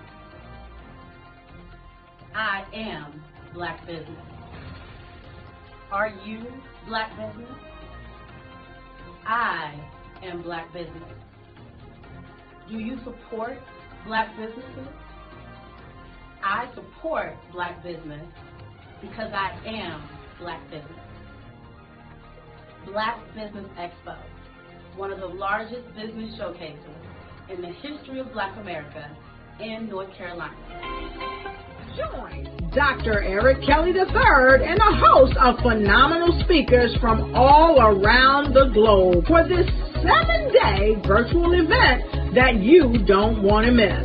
The mission of the Black Business Expo is to raise scholarship money from kids all the way from high school all the way from college. The Black Business Olympics is one of the largest Black business showcases in the world. It is an opportunity for businesses and companies to showcase their businesses globally. We are going to be giving away laptops up to $5,000 away to students. Again, I'm Olivia Appleberry, the founder of 2 Cents Finance and one of the speakers for the expo. I am so excited to see you there. For more info, go to www.blackbusinessexpousa.com or call 919-308-9090 and hope to see you there.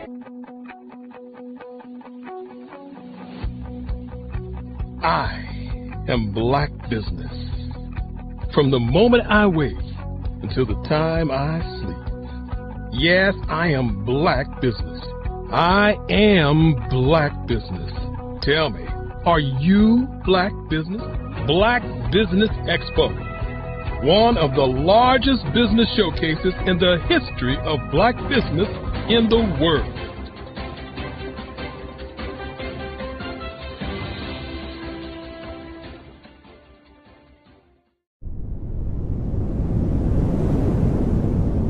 Over the past few years, we've seen the growth of existing and new initiatives focused on financial inclusion, building global networks, and reducing the wealth gap in response to the idea there's not enough seats at the table. Whether their outcomes are to increase the representation of Black executives on corporate boards, ensure an inclusive global economy, or to create new U.S. African commercial pathways, the strategies are often carried out by separate programs. The question is, should they be?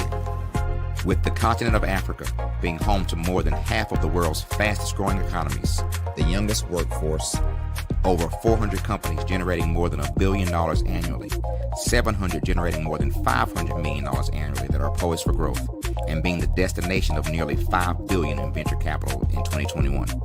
Diversifying U.S. and Africa commercial engagement by building bridges between African businesses and their U.S. diaspora should begin being seen as mutually beneficial. From helping to reduce Africa's enormous capital gap to catalyzing two-way trade opportunities, the COVID-19 global pandemic hopefully has taught us that global challenges and opportunities are more interconnected than we thought. During the pandemic, African companies like Unicorn Flutterwave, insurance provider Reliance Health, ride-hailing app Yasir, and 54Gene, the continent's first bank of DNA on people of African descent, proved that when African companies have access to networks, capital, and information, they grow big, grow fast, and create solutions that are valuable to the world. This is why Be Direct was created. We are the first U.S.-based but African-centric board preparedness and board search company designed to connect U.S. Black talent and corporations to African businesses.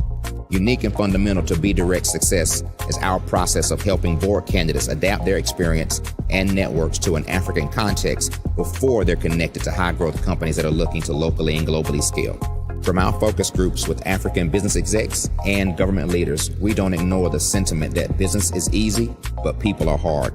Having a pool of board candidates with hard-to-access networks and extensive experience across the business life cycle, including successfully raising capital, is table stakes for an initiative like this. So yes, we have that. But corporate or entrepreneurial success in the U.S. does not guarantee success in Africa. Developed alongside industry partners on the continent, our training program, Be Direct Prep, is designed to transpose their experience to create cultural comfort, understanding, and a commitment to helping businesses in Africa scale. Our board governance sessions are African continental and country specific, integrated with cultural awareness and dexterity training, masterclasses led by African industry execs, and mentoring and coaching from African continental-based facilitators. But even more unique to Be Direct Prep, we cap off our training program with an immersion trip to help candidates that have not been to Africa before see and feel Africa's complexity and opportunity from African soil. We all know traditional network-based board placement has historically left a lot of us out of ever really being in the paid board pipeline. Our strategy supports the work of many great organizations that are successfully filling seats at U.S. board tables by creating more tables for those that are still left on the sideline. It's time to start seeing the role and value of U.S. Black talent and businesses on the continent of Africa differently. Old perceptions and habits limit economic inclusion. Let's transition Black talent and the African businesses they will support from the periphery of the global economy to its core. Living in a global lockdown, we all know now how fast local and global economies can change, and see the value of having businesses that hire, strengthen local value chains, and even grow globally. Status quo in any form holds back progress. We must democratize U.S.-Africa commercial engagement by socially and economically connecting cultures that have long been disconnected. It's time for Africa's U.S. diaspora to redefine their global value by helping African businesses scale continentally and globally.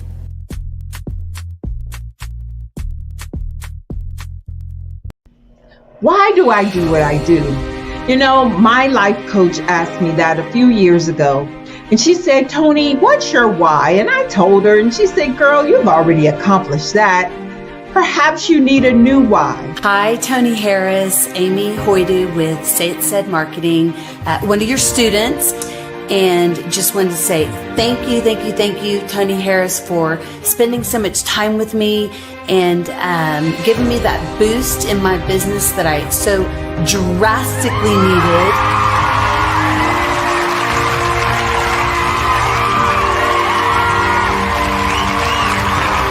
My why is to touch, move, and inspire my clients to take drastic steps to be better than they were before they met me. I'm a resource, I'm a connector.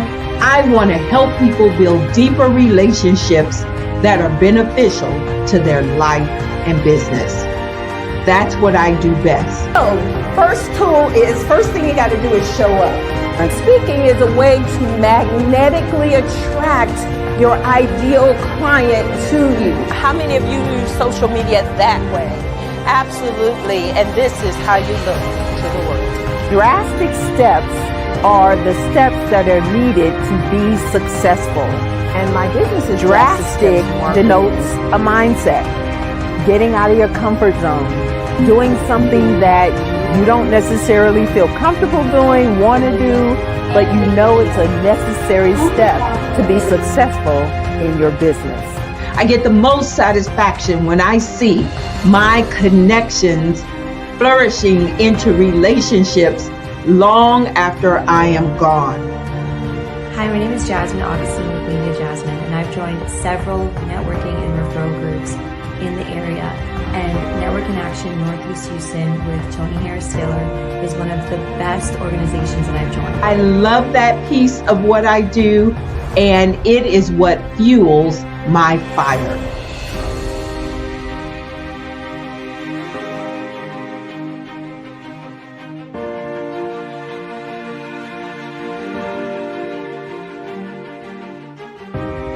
My name is Tony Harris Taylor, saying take a drastic step today for a fantastic tomorrow.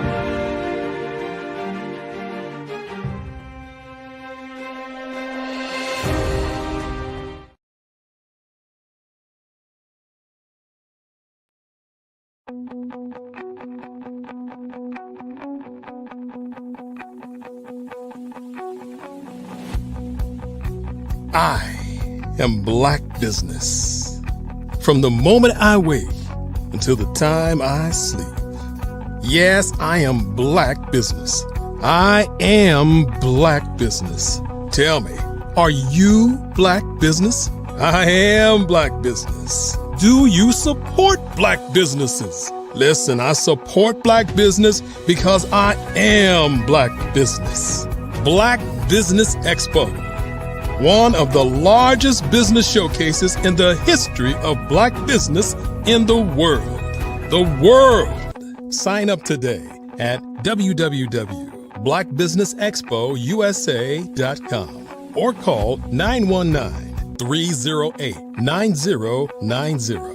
I am Black Business.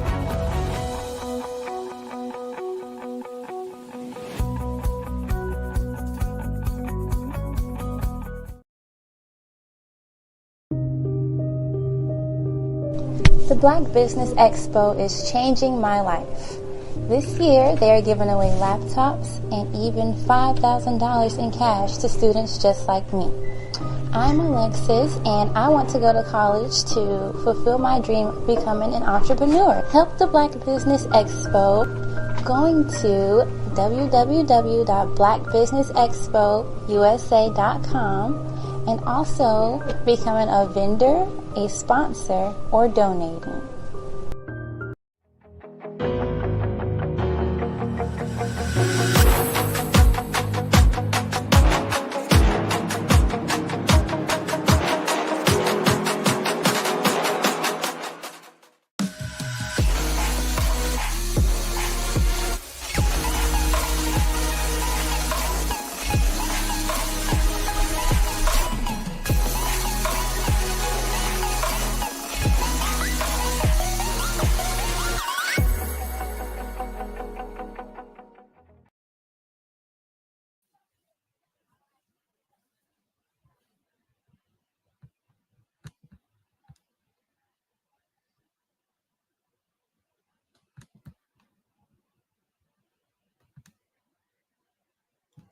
Good day, business owners, entrepreneurs, thought leaders, and corporations.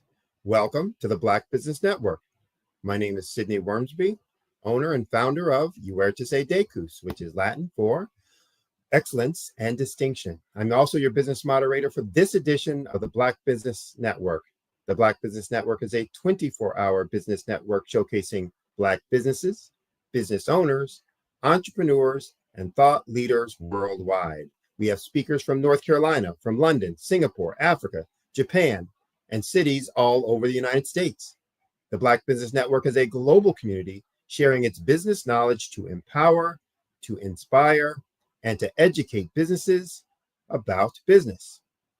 Our final speaker for this session is Ms. Anita Lumpkin. She's an owner and CEO of RS Settlement Services, LLC, bringing over 20 years of corporate and startup experience to the real estate industry. She's also a Sigma certified leader, specializing in customer experience, operational efficiency, and strategic problem solving, working with Fortune 500 companies to drive success. Holding title producer licenses in Virginia, North Carolina, Delaware, and Georgia. Ms. Lumpkin is actively pursuing a career as a real estate lawyer, passionate about personal branding and networking. She believes self-awareness is the foundation for building authentic connections that create lasting impact. So I present to you Ms. Anita Lumpkin. Good afternoon, Sydney. How are you doing? Good. How are you? I cannot complain. It's a wonderful morning. You've got quite a few diverse certifications, capabilities, going from Six Sigma, which typically is thought more in the manufacturing space, to a title producer on the real estate side, now a real estate lawyer. You're just a woman of all trades, capabilities, circumstances, etc. So it's going to be a great conversation. I understand we're doing a fireside chat. Is that correct? That is correct.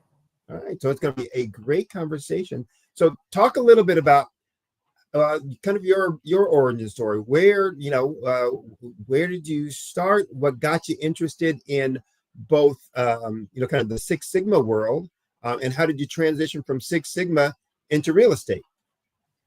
Okay, well, my background has been in corporate America mostly.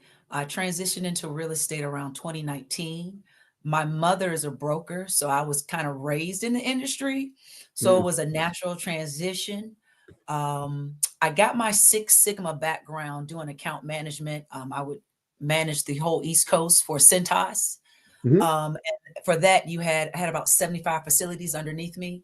And then I had about 120 teams underneath that. So it was on a big scale, like you would mention, for manufacturing, where you would have to set up the different supply chain and how you operated to make sure everything was compliant and on schedule, because it was a routine type of industry that was a part of.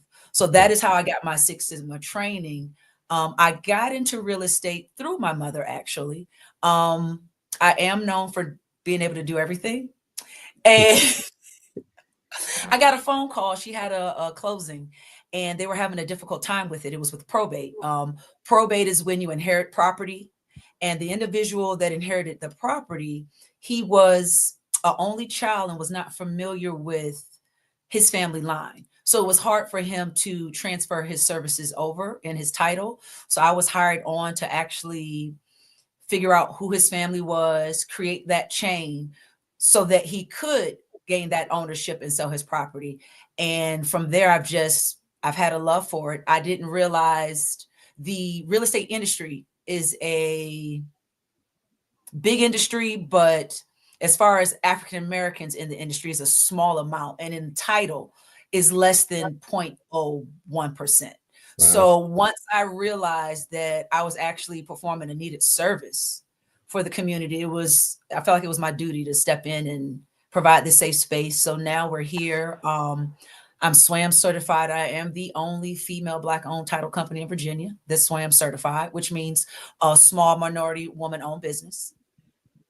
Now, for those who don't maybe understand the whole real estate process, talk about what title is and the importance of title in the real estate purchasing continuum.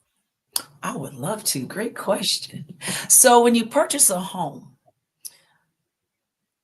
the debt of the person or the people that own the home prior to you, up to 20 years, goes with the property, not the person. That's something a lot of people don't know.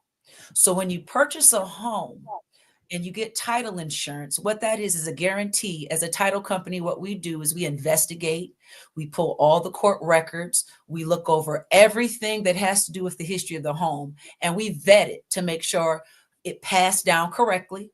The owners are who they say they are. All debts with the property have been paid, because if not, once you own the property, now that is your debt attached to that home. And then once we do all of that research, then we provide what's called title insurance, which is a guarantee that says we've done the research, we've vetted that everything is correct and that this is a serious seller. And if by chance something is missed, because we do work on information we receive, we as the title company will insure everything because we have said we've given you the stamp of approval to have that confidence to purchase. And it's a one-time service, but it lasts for as long as you own the property. Right. Good. And a deal doesn't close unless title clears, right? A deal does not close unless title clears. A clear title means that the ownership has been established and vetted. Right. So I think two things. One, how important title and title search is to the whole real estate process, and how big the real estate industry and segment is in the country and actually in the world, and the fact that you're the only Black female certified title. It's not only impressive, but it's important and critical in terms of the influence and the impact you have on that industry. And you said you're in Virginia, correct? But your capabilities are only in Virginia or outside of Virginia as well? State of Delaware, Maryland, North Carolina, Georgia, and Virginia. So mid-Atlantic, basically, right? Basically. Okay. Anywhere I can get to quickly right now. So in your bio, you talked about some of the things, or I mentioned some of the things that you've done. Sounds like there's a lot of relationship building that has gone on in your background and experiences. And obviously, when you're in real estate, even under title, there's going to be a lot of that. Talk a little bit about how important you have found network building, relationship building to have been in your career, and in success in general. I would say that's probably, other than my personal habits, the most singular propeller in my success has been my network. And your network, some of your network you create, some of your network comes in your life that you don't even realize they're coming as a blessing to get you over a certain position. And you'll receive some people in your network that stick for the long haul. And they're the ones that really push your narrative and what you're trying to accomplish forward. For me, being in corporate America, I found that I was in a rut of work, and then I escaped my work on the weekends. I didn't use it to create or to extend a legacy for myself. It was a mindset, and that's being in that type of network. No one was trying to break out of that mold. We were all doing the same type of things. Once I started hanging out with more entrepreneurial people, I actually sought them out. I started with a few friends that I saw had like-minded habits as myself, but they were independent entrepreneurs. And I started meeting with them like once a month and asking them, recommend books. Let's just talk. Let's just build up that energy. And just by vibing with the individuals that I wanted to emulate, it propelled me into a different mindset and shift. And then from that shift, I was introduced to more people and more people and more people, to the point where my name is in rooms I've never even been in. And when you get to that point in your network is when you're really doing something. Yeah, I would probably say that. So talk about, and because people don't often understand how important your network is. And we will talk generically about, you need to do some networking out there. You need to network, and this is a way to grow your business. And it just sounds so trite to most folks that they think it's just about, being somewhere, shaking hands, having a talk, et cetera, et cetera. Talk about some specific things that you've used your network to do to overcome a business problem, to take your business to a different level, or just to make sure that, your business is staying on track, et cetera. Well, it's a great question. I'll use an example that we're currently working on now. Through my network that I've developed, I've been able to garner a relationship with the city of Virginia Beach, more so specifically the mayor itself. Through my network, I've been able to bend his ear and raise the red flags that have been needed to be raised within real estate. There is a probate issue that we have here, and I've been trying to create a fund that will assist the community with their probate needs. Because of the network that I've developed, I've been able to streamline that idea to something tangible. We actually hosted an event with the mayor today where we unveiled our proposal to we're going to do a disparity study in the area. And the goal is to create this probate fund so that the citizens in the Hampton Roads area can apply to eradicate and have their probate needs done. So I had a problem. I wanted to assist the community. I needed funding and I needed city assistance, and simply through my personal network, I was able to get to the right individuals in power to make the wheels turn. There you go. The power of the network. Talk about within your relationships, because again, doing the things that you do, you're interacting with so many folks. You're building a broad large, networking. How do you prioritize individuals within the network, or how do you establish kind of a process to ensure that each person within your network, you're touching on some frequency, so that they still feel engaged, connected, and involved? Well, the first thing is I actually make personal relationships. When I create my network or someone that I want to be in my network, I have a mindset of I'm not here to do direct business with them.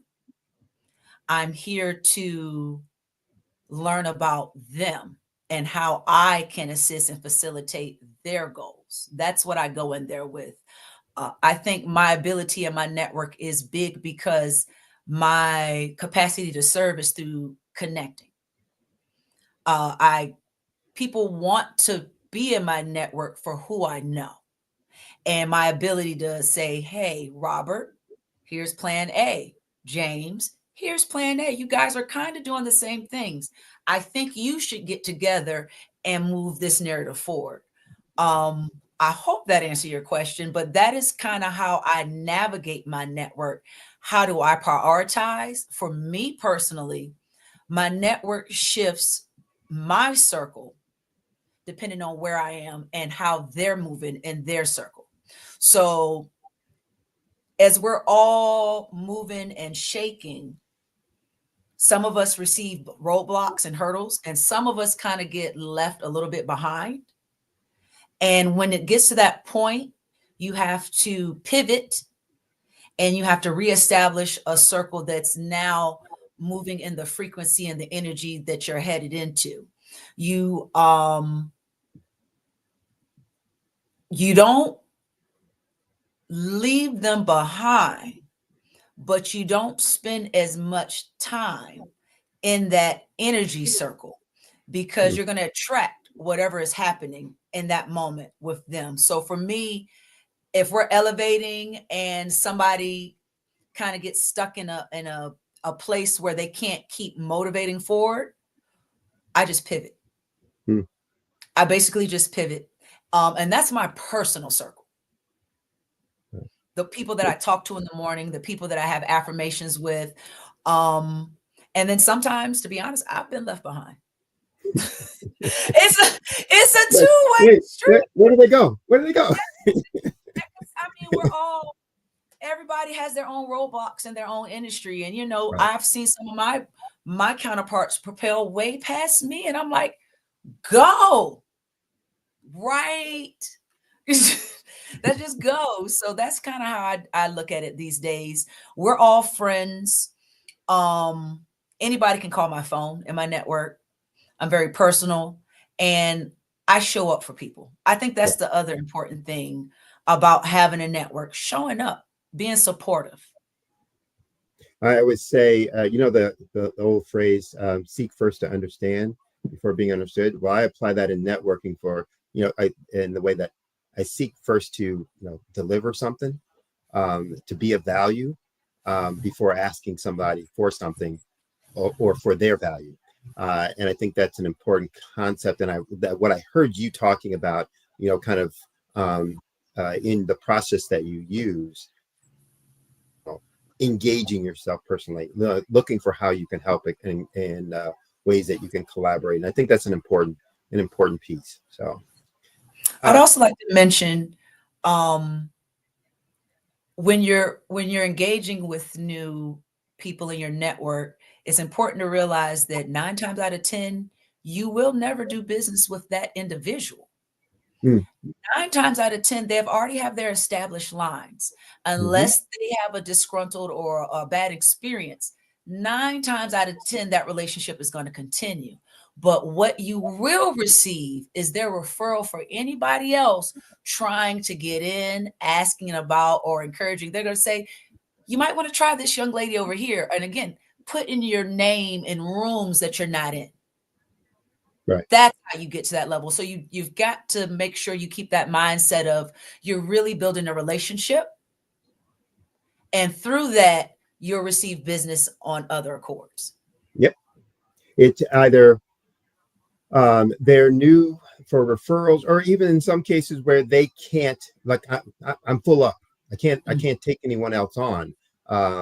They'll present to you, or this is the time is not right for me. I'll present it to you. So great point. Talk a little bit in today's world, social media. There's a lot of superficiality, and a misinterpretation of followers or friends or likes as, oh, I've got all these people in my network. Talk about, what are the ways, we want to use social media to expand our reach, etc. But what are some of the ways that we can stay genuine, sincere, authentic in building relationships in a platform, that maybe isn't as conducive to that. So talk about how you do that and how you recommend to folks to maintain authenticity through social media platforms and processes. I think the most important thing is to know your audience and be authentic to your brand. Be okay with slow growth, organic growth.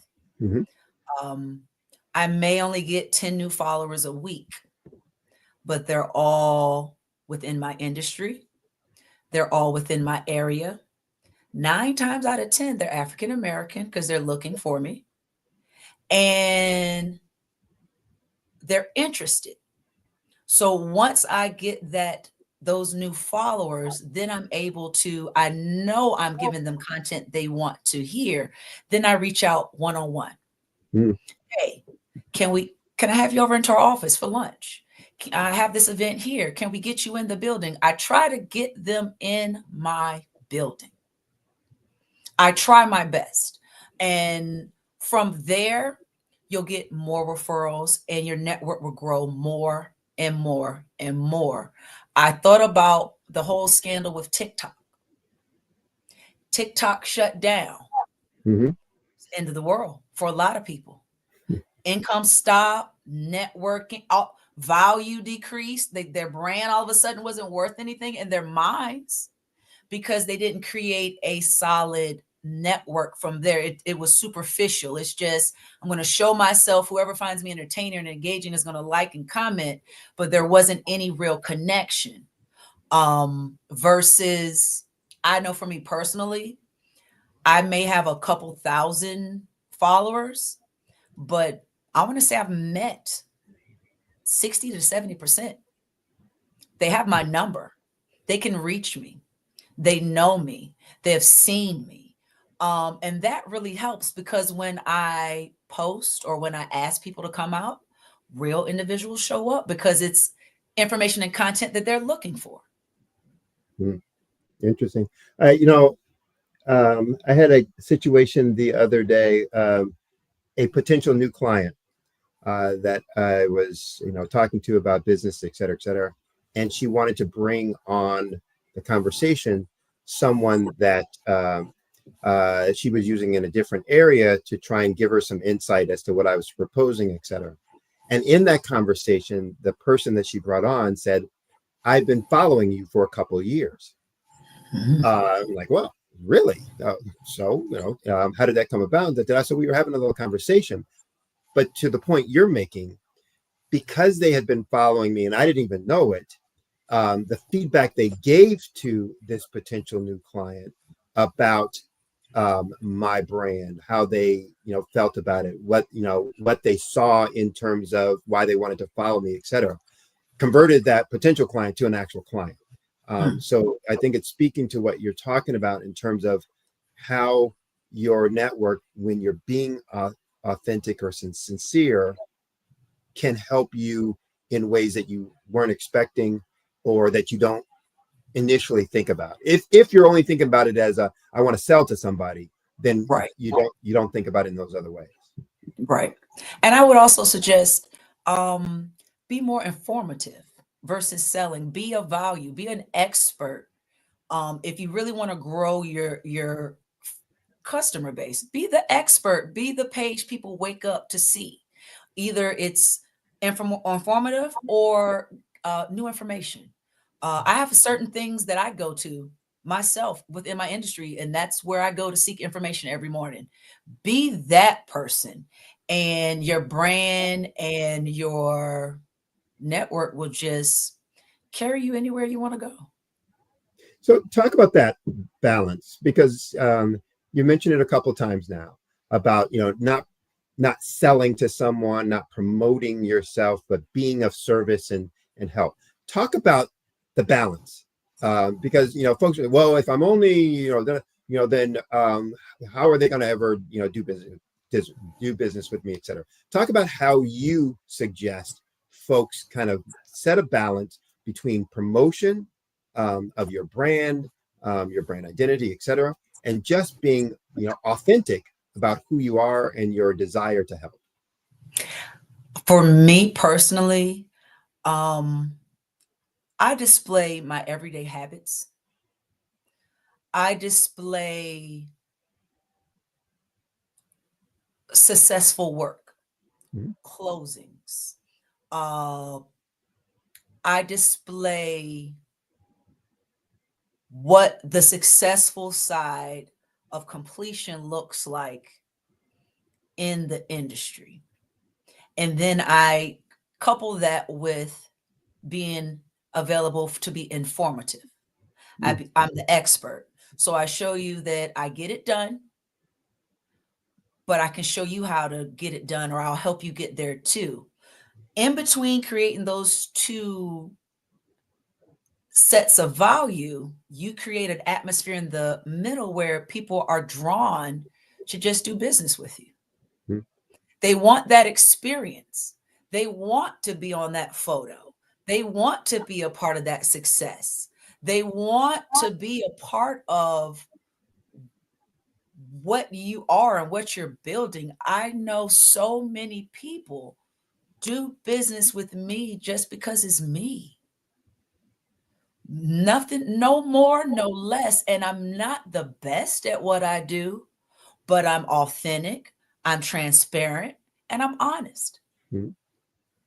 And with that combination, you can't lose. Right. So it's a safe space, and it makes people want to be a part of your success story, because everybody wants to be a part of something.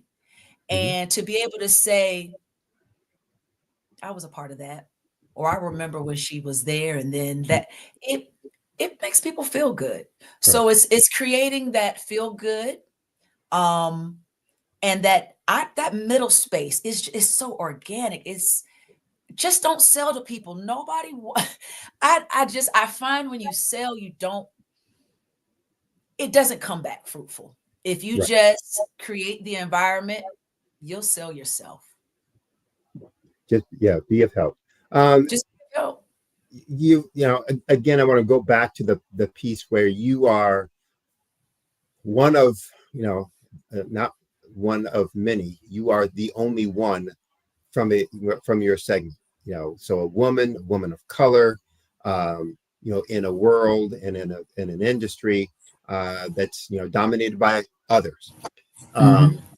Talk about the things that you do on a daily basis that kind of helps you navigate that space, be confident in that space, because there are a lot of women out there who might be feeling like, oh, that's so hard. How do I do that? How do I stay positive? How do I stay confident when there's nobody else like me, when I'm the only one in the room, etc. Talk about some of the things that you do that help you maintain that confidence, help you maintain that authenticity about who you are, what you can do, etc.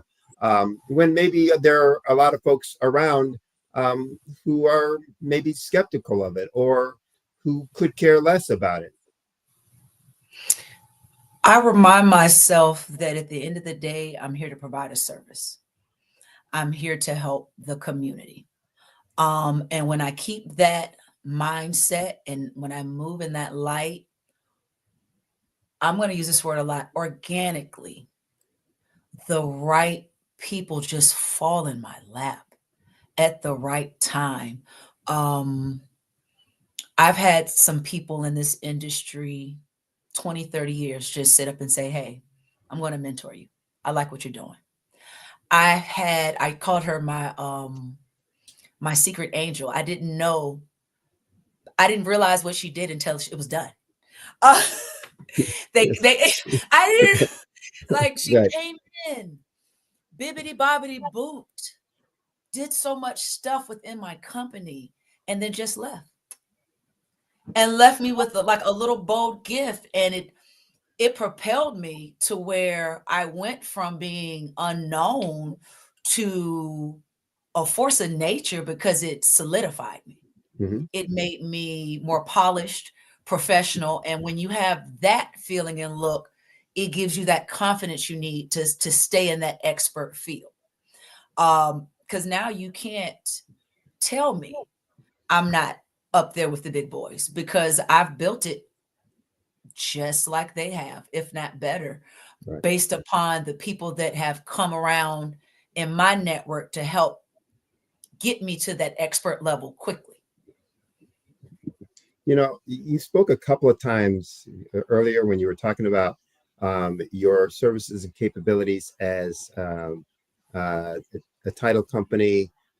Just now when you were talking about your mentor, who did the things for you, you seem to have high skills, capabilities, and self-assessment, high self-awareness about what your capabilities, are, where your strengths are, where your weaknesses are, etc.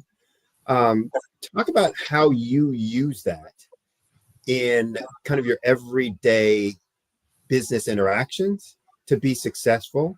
And is there a process for someone to develop that effectively as a skill, as a capability within their, from your perspective, as they're going along and developing their entrepreneurship?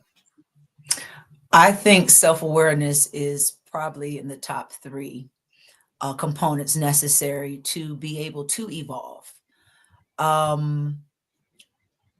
For me, I have no children. I'm not married, so I've had my whole life to learn and figure out who I am, what are my weaknesses, what are my strengths, when do I need to back off and let someone else step up, when do I need to take off my leadership cap and become a student. It's taken years of just me personally not lying to myself, because that's where really self-awareness comes to, is the ability not to lie to yourself and to be honest with yourself, who you are, what you are, do you have the ability to change it? Do you want to change it? And then do you take the steps to make that change? Certain things about me, I've just accepted. At this age, it is what it is. And certain things I didn't like. So I changed because I felt I could be a better version of myself. And I was putting a limit on myself by saying, this is it for me. So I would say when you're self-aware and you give yourself an assessment, follow through. Just don't play it out in your head. Execute it. If you know you're not the most powerful speaker for this topic, go partner with the person that is. If you know you're the best person for this, speak up. Take the leadership. To me, self-awareness is about knowing when to put my foot on the gas and when to put my foot on the brake. And they're both equally important, because when I put my foot on the brake, most times someone else puts their foot on the gas and it goes a lot farther than I ever would. So that would be my suggestion. As far as how you find your authenticity, just don't lie to yourself. Once you get out of that mind frame and just be honest, it's okay. You are who you are.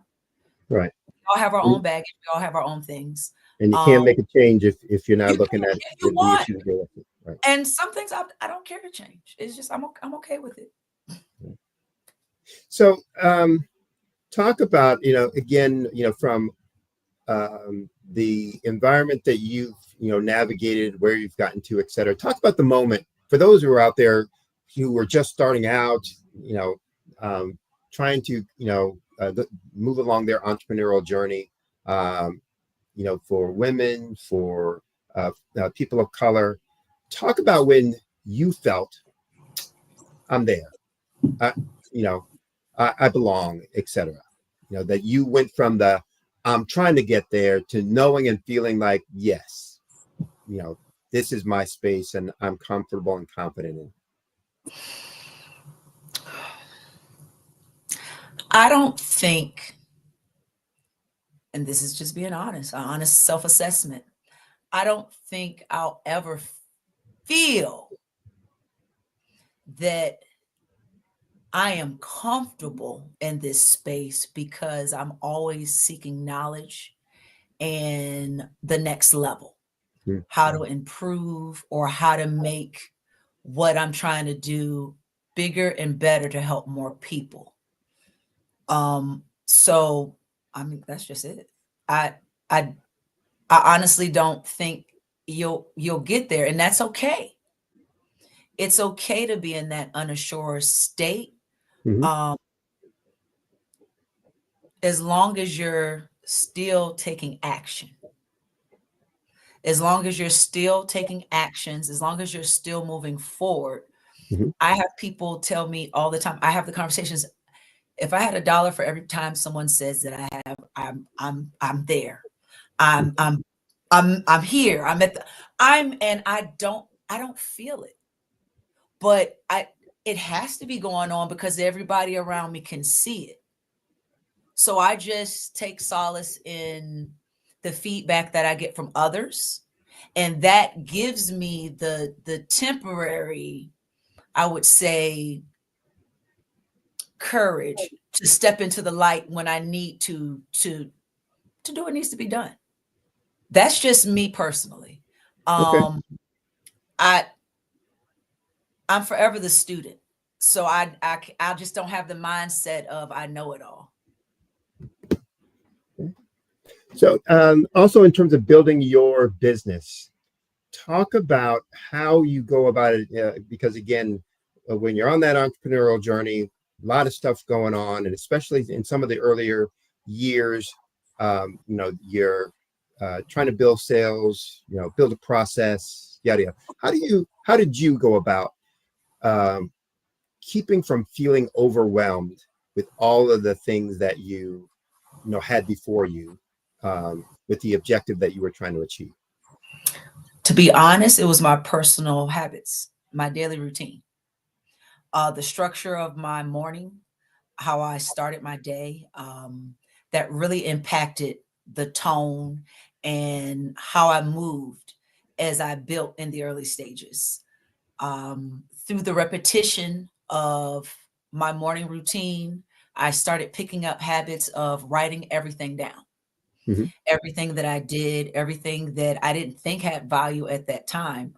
And as I created that data, when I would go back, I was able to find patterns and things about me, good or bad, that I was able to use to help in my strategy to grow the business. I also, to be honest, I said my mother was a broker, so I kind of had a little legacy leg up in starting my business. So it was more so for me, I got an influx of people, again, just wanting to do business with us because who we are. Also because I entered a space that people who were looking for me. If I had $1 for every time someone says, we've been looking for a Black title company.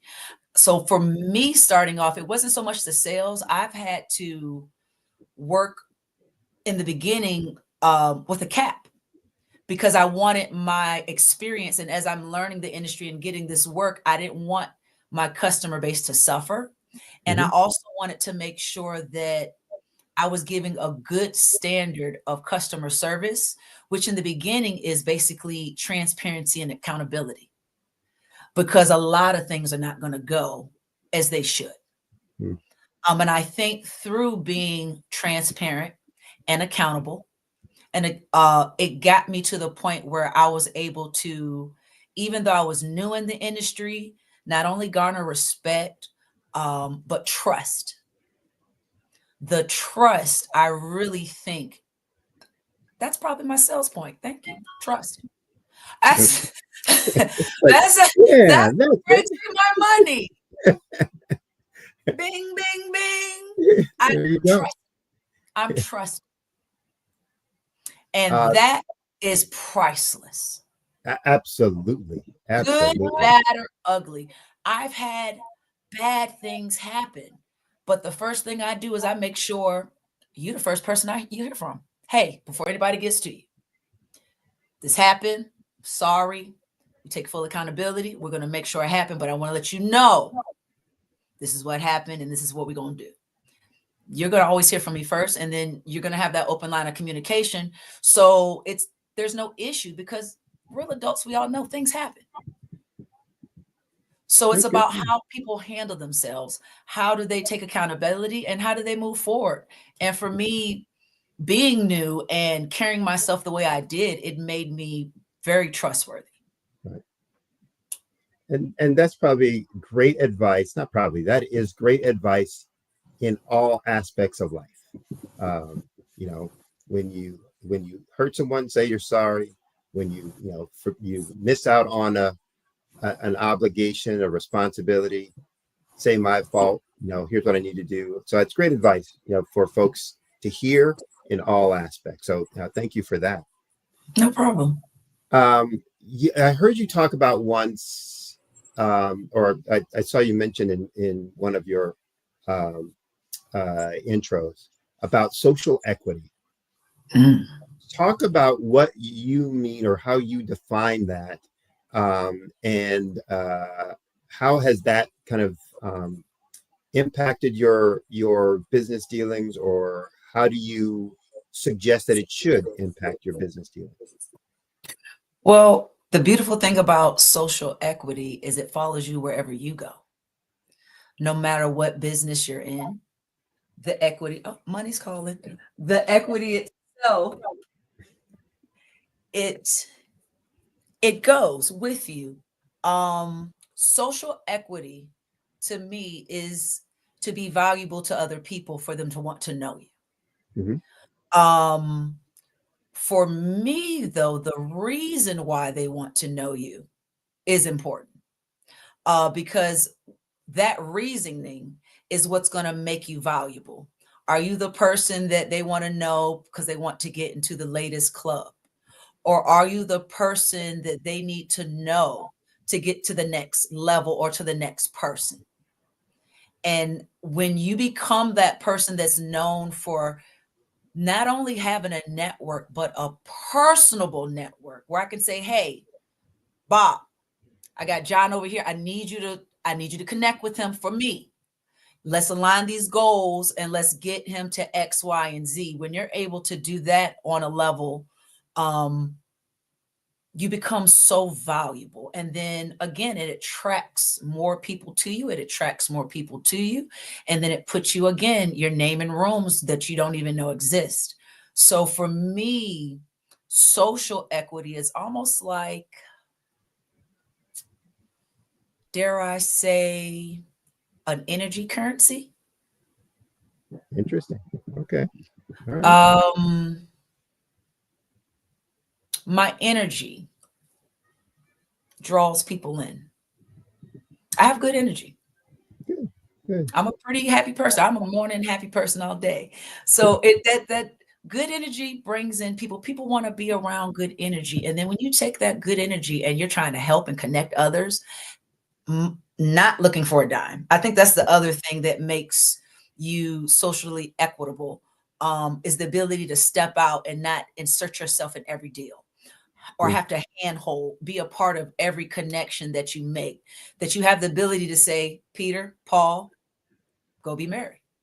That makes you socially equitable, and that gives you, people want to be around you because they know you're genuine. Right. Okay. Genuine and honest. I want to say those are probably the two biggest things. Which leads to that trustworthy again, full circle. We're running out of time. So how can people reach you if they want to do business with you? You got some property they're trying to close on, want to use you as a title company. They're trying to make it in the business world as an entrepreneur, want to pick your brain around that, or use you as a mentor, et cetera. How can people reach out to you and interact with you? Well, we can always be reached. You can reach out to me personally. My email address is Anita, ANITA, at rssettlements with an s.com. You can always go to our website, www.rssettlements.com, and leave us a little feedback comment. We'll reach back out. Our office number is 757-354-4899. Or you can reach out to me on social media. IG, Facebook is RS Settlements. I'm very personable. I'm very easy to reach, and I love to help. So just reach out. We're here.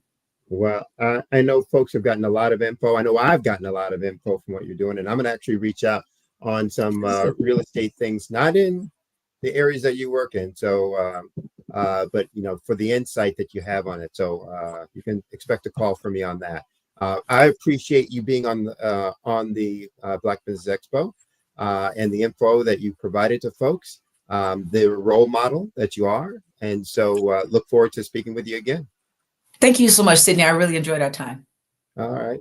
And as we say, genius is common. I'll see you on the other side.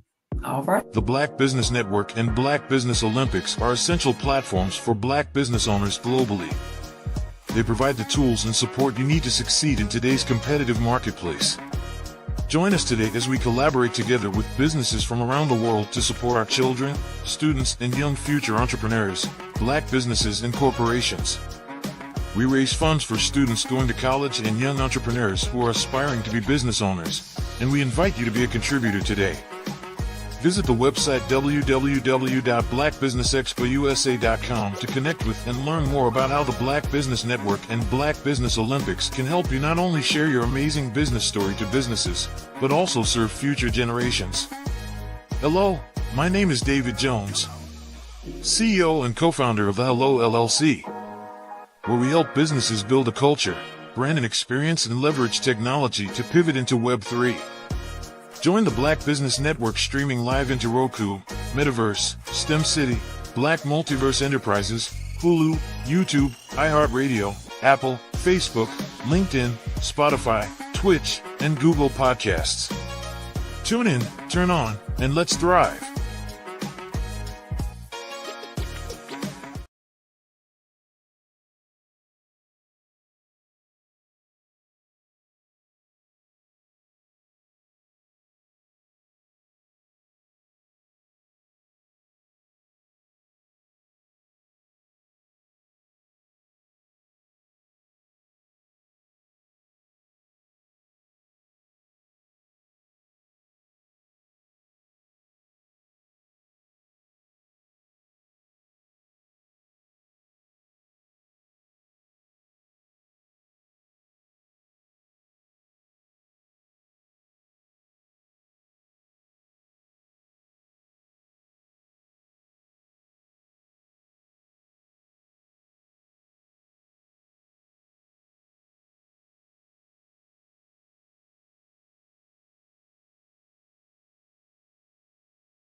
Black business.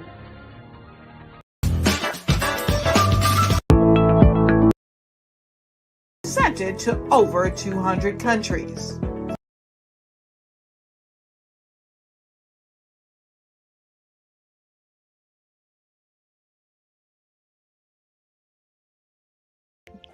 So my philosophy is that we should all be living.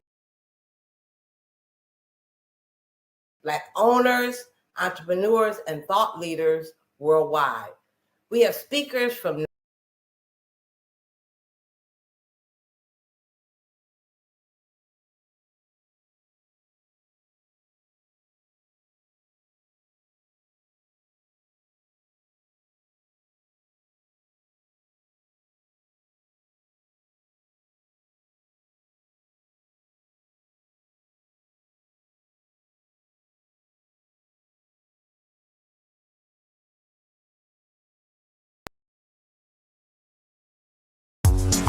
Our virtual assistant. Social media, content creators, graphic designers, software develop, like the list goes on and on. So because we're in a space where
the largest mobile app delivering break. Many times it's fear. You know, creativity is limitless. Has created a model.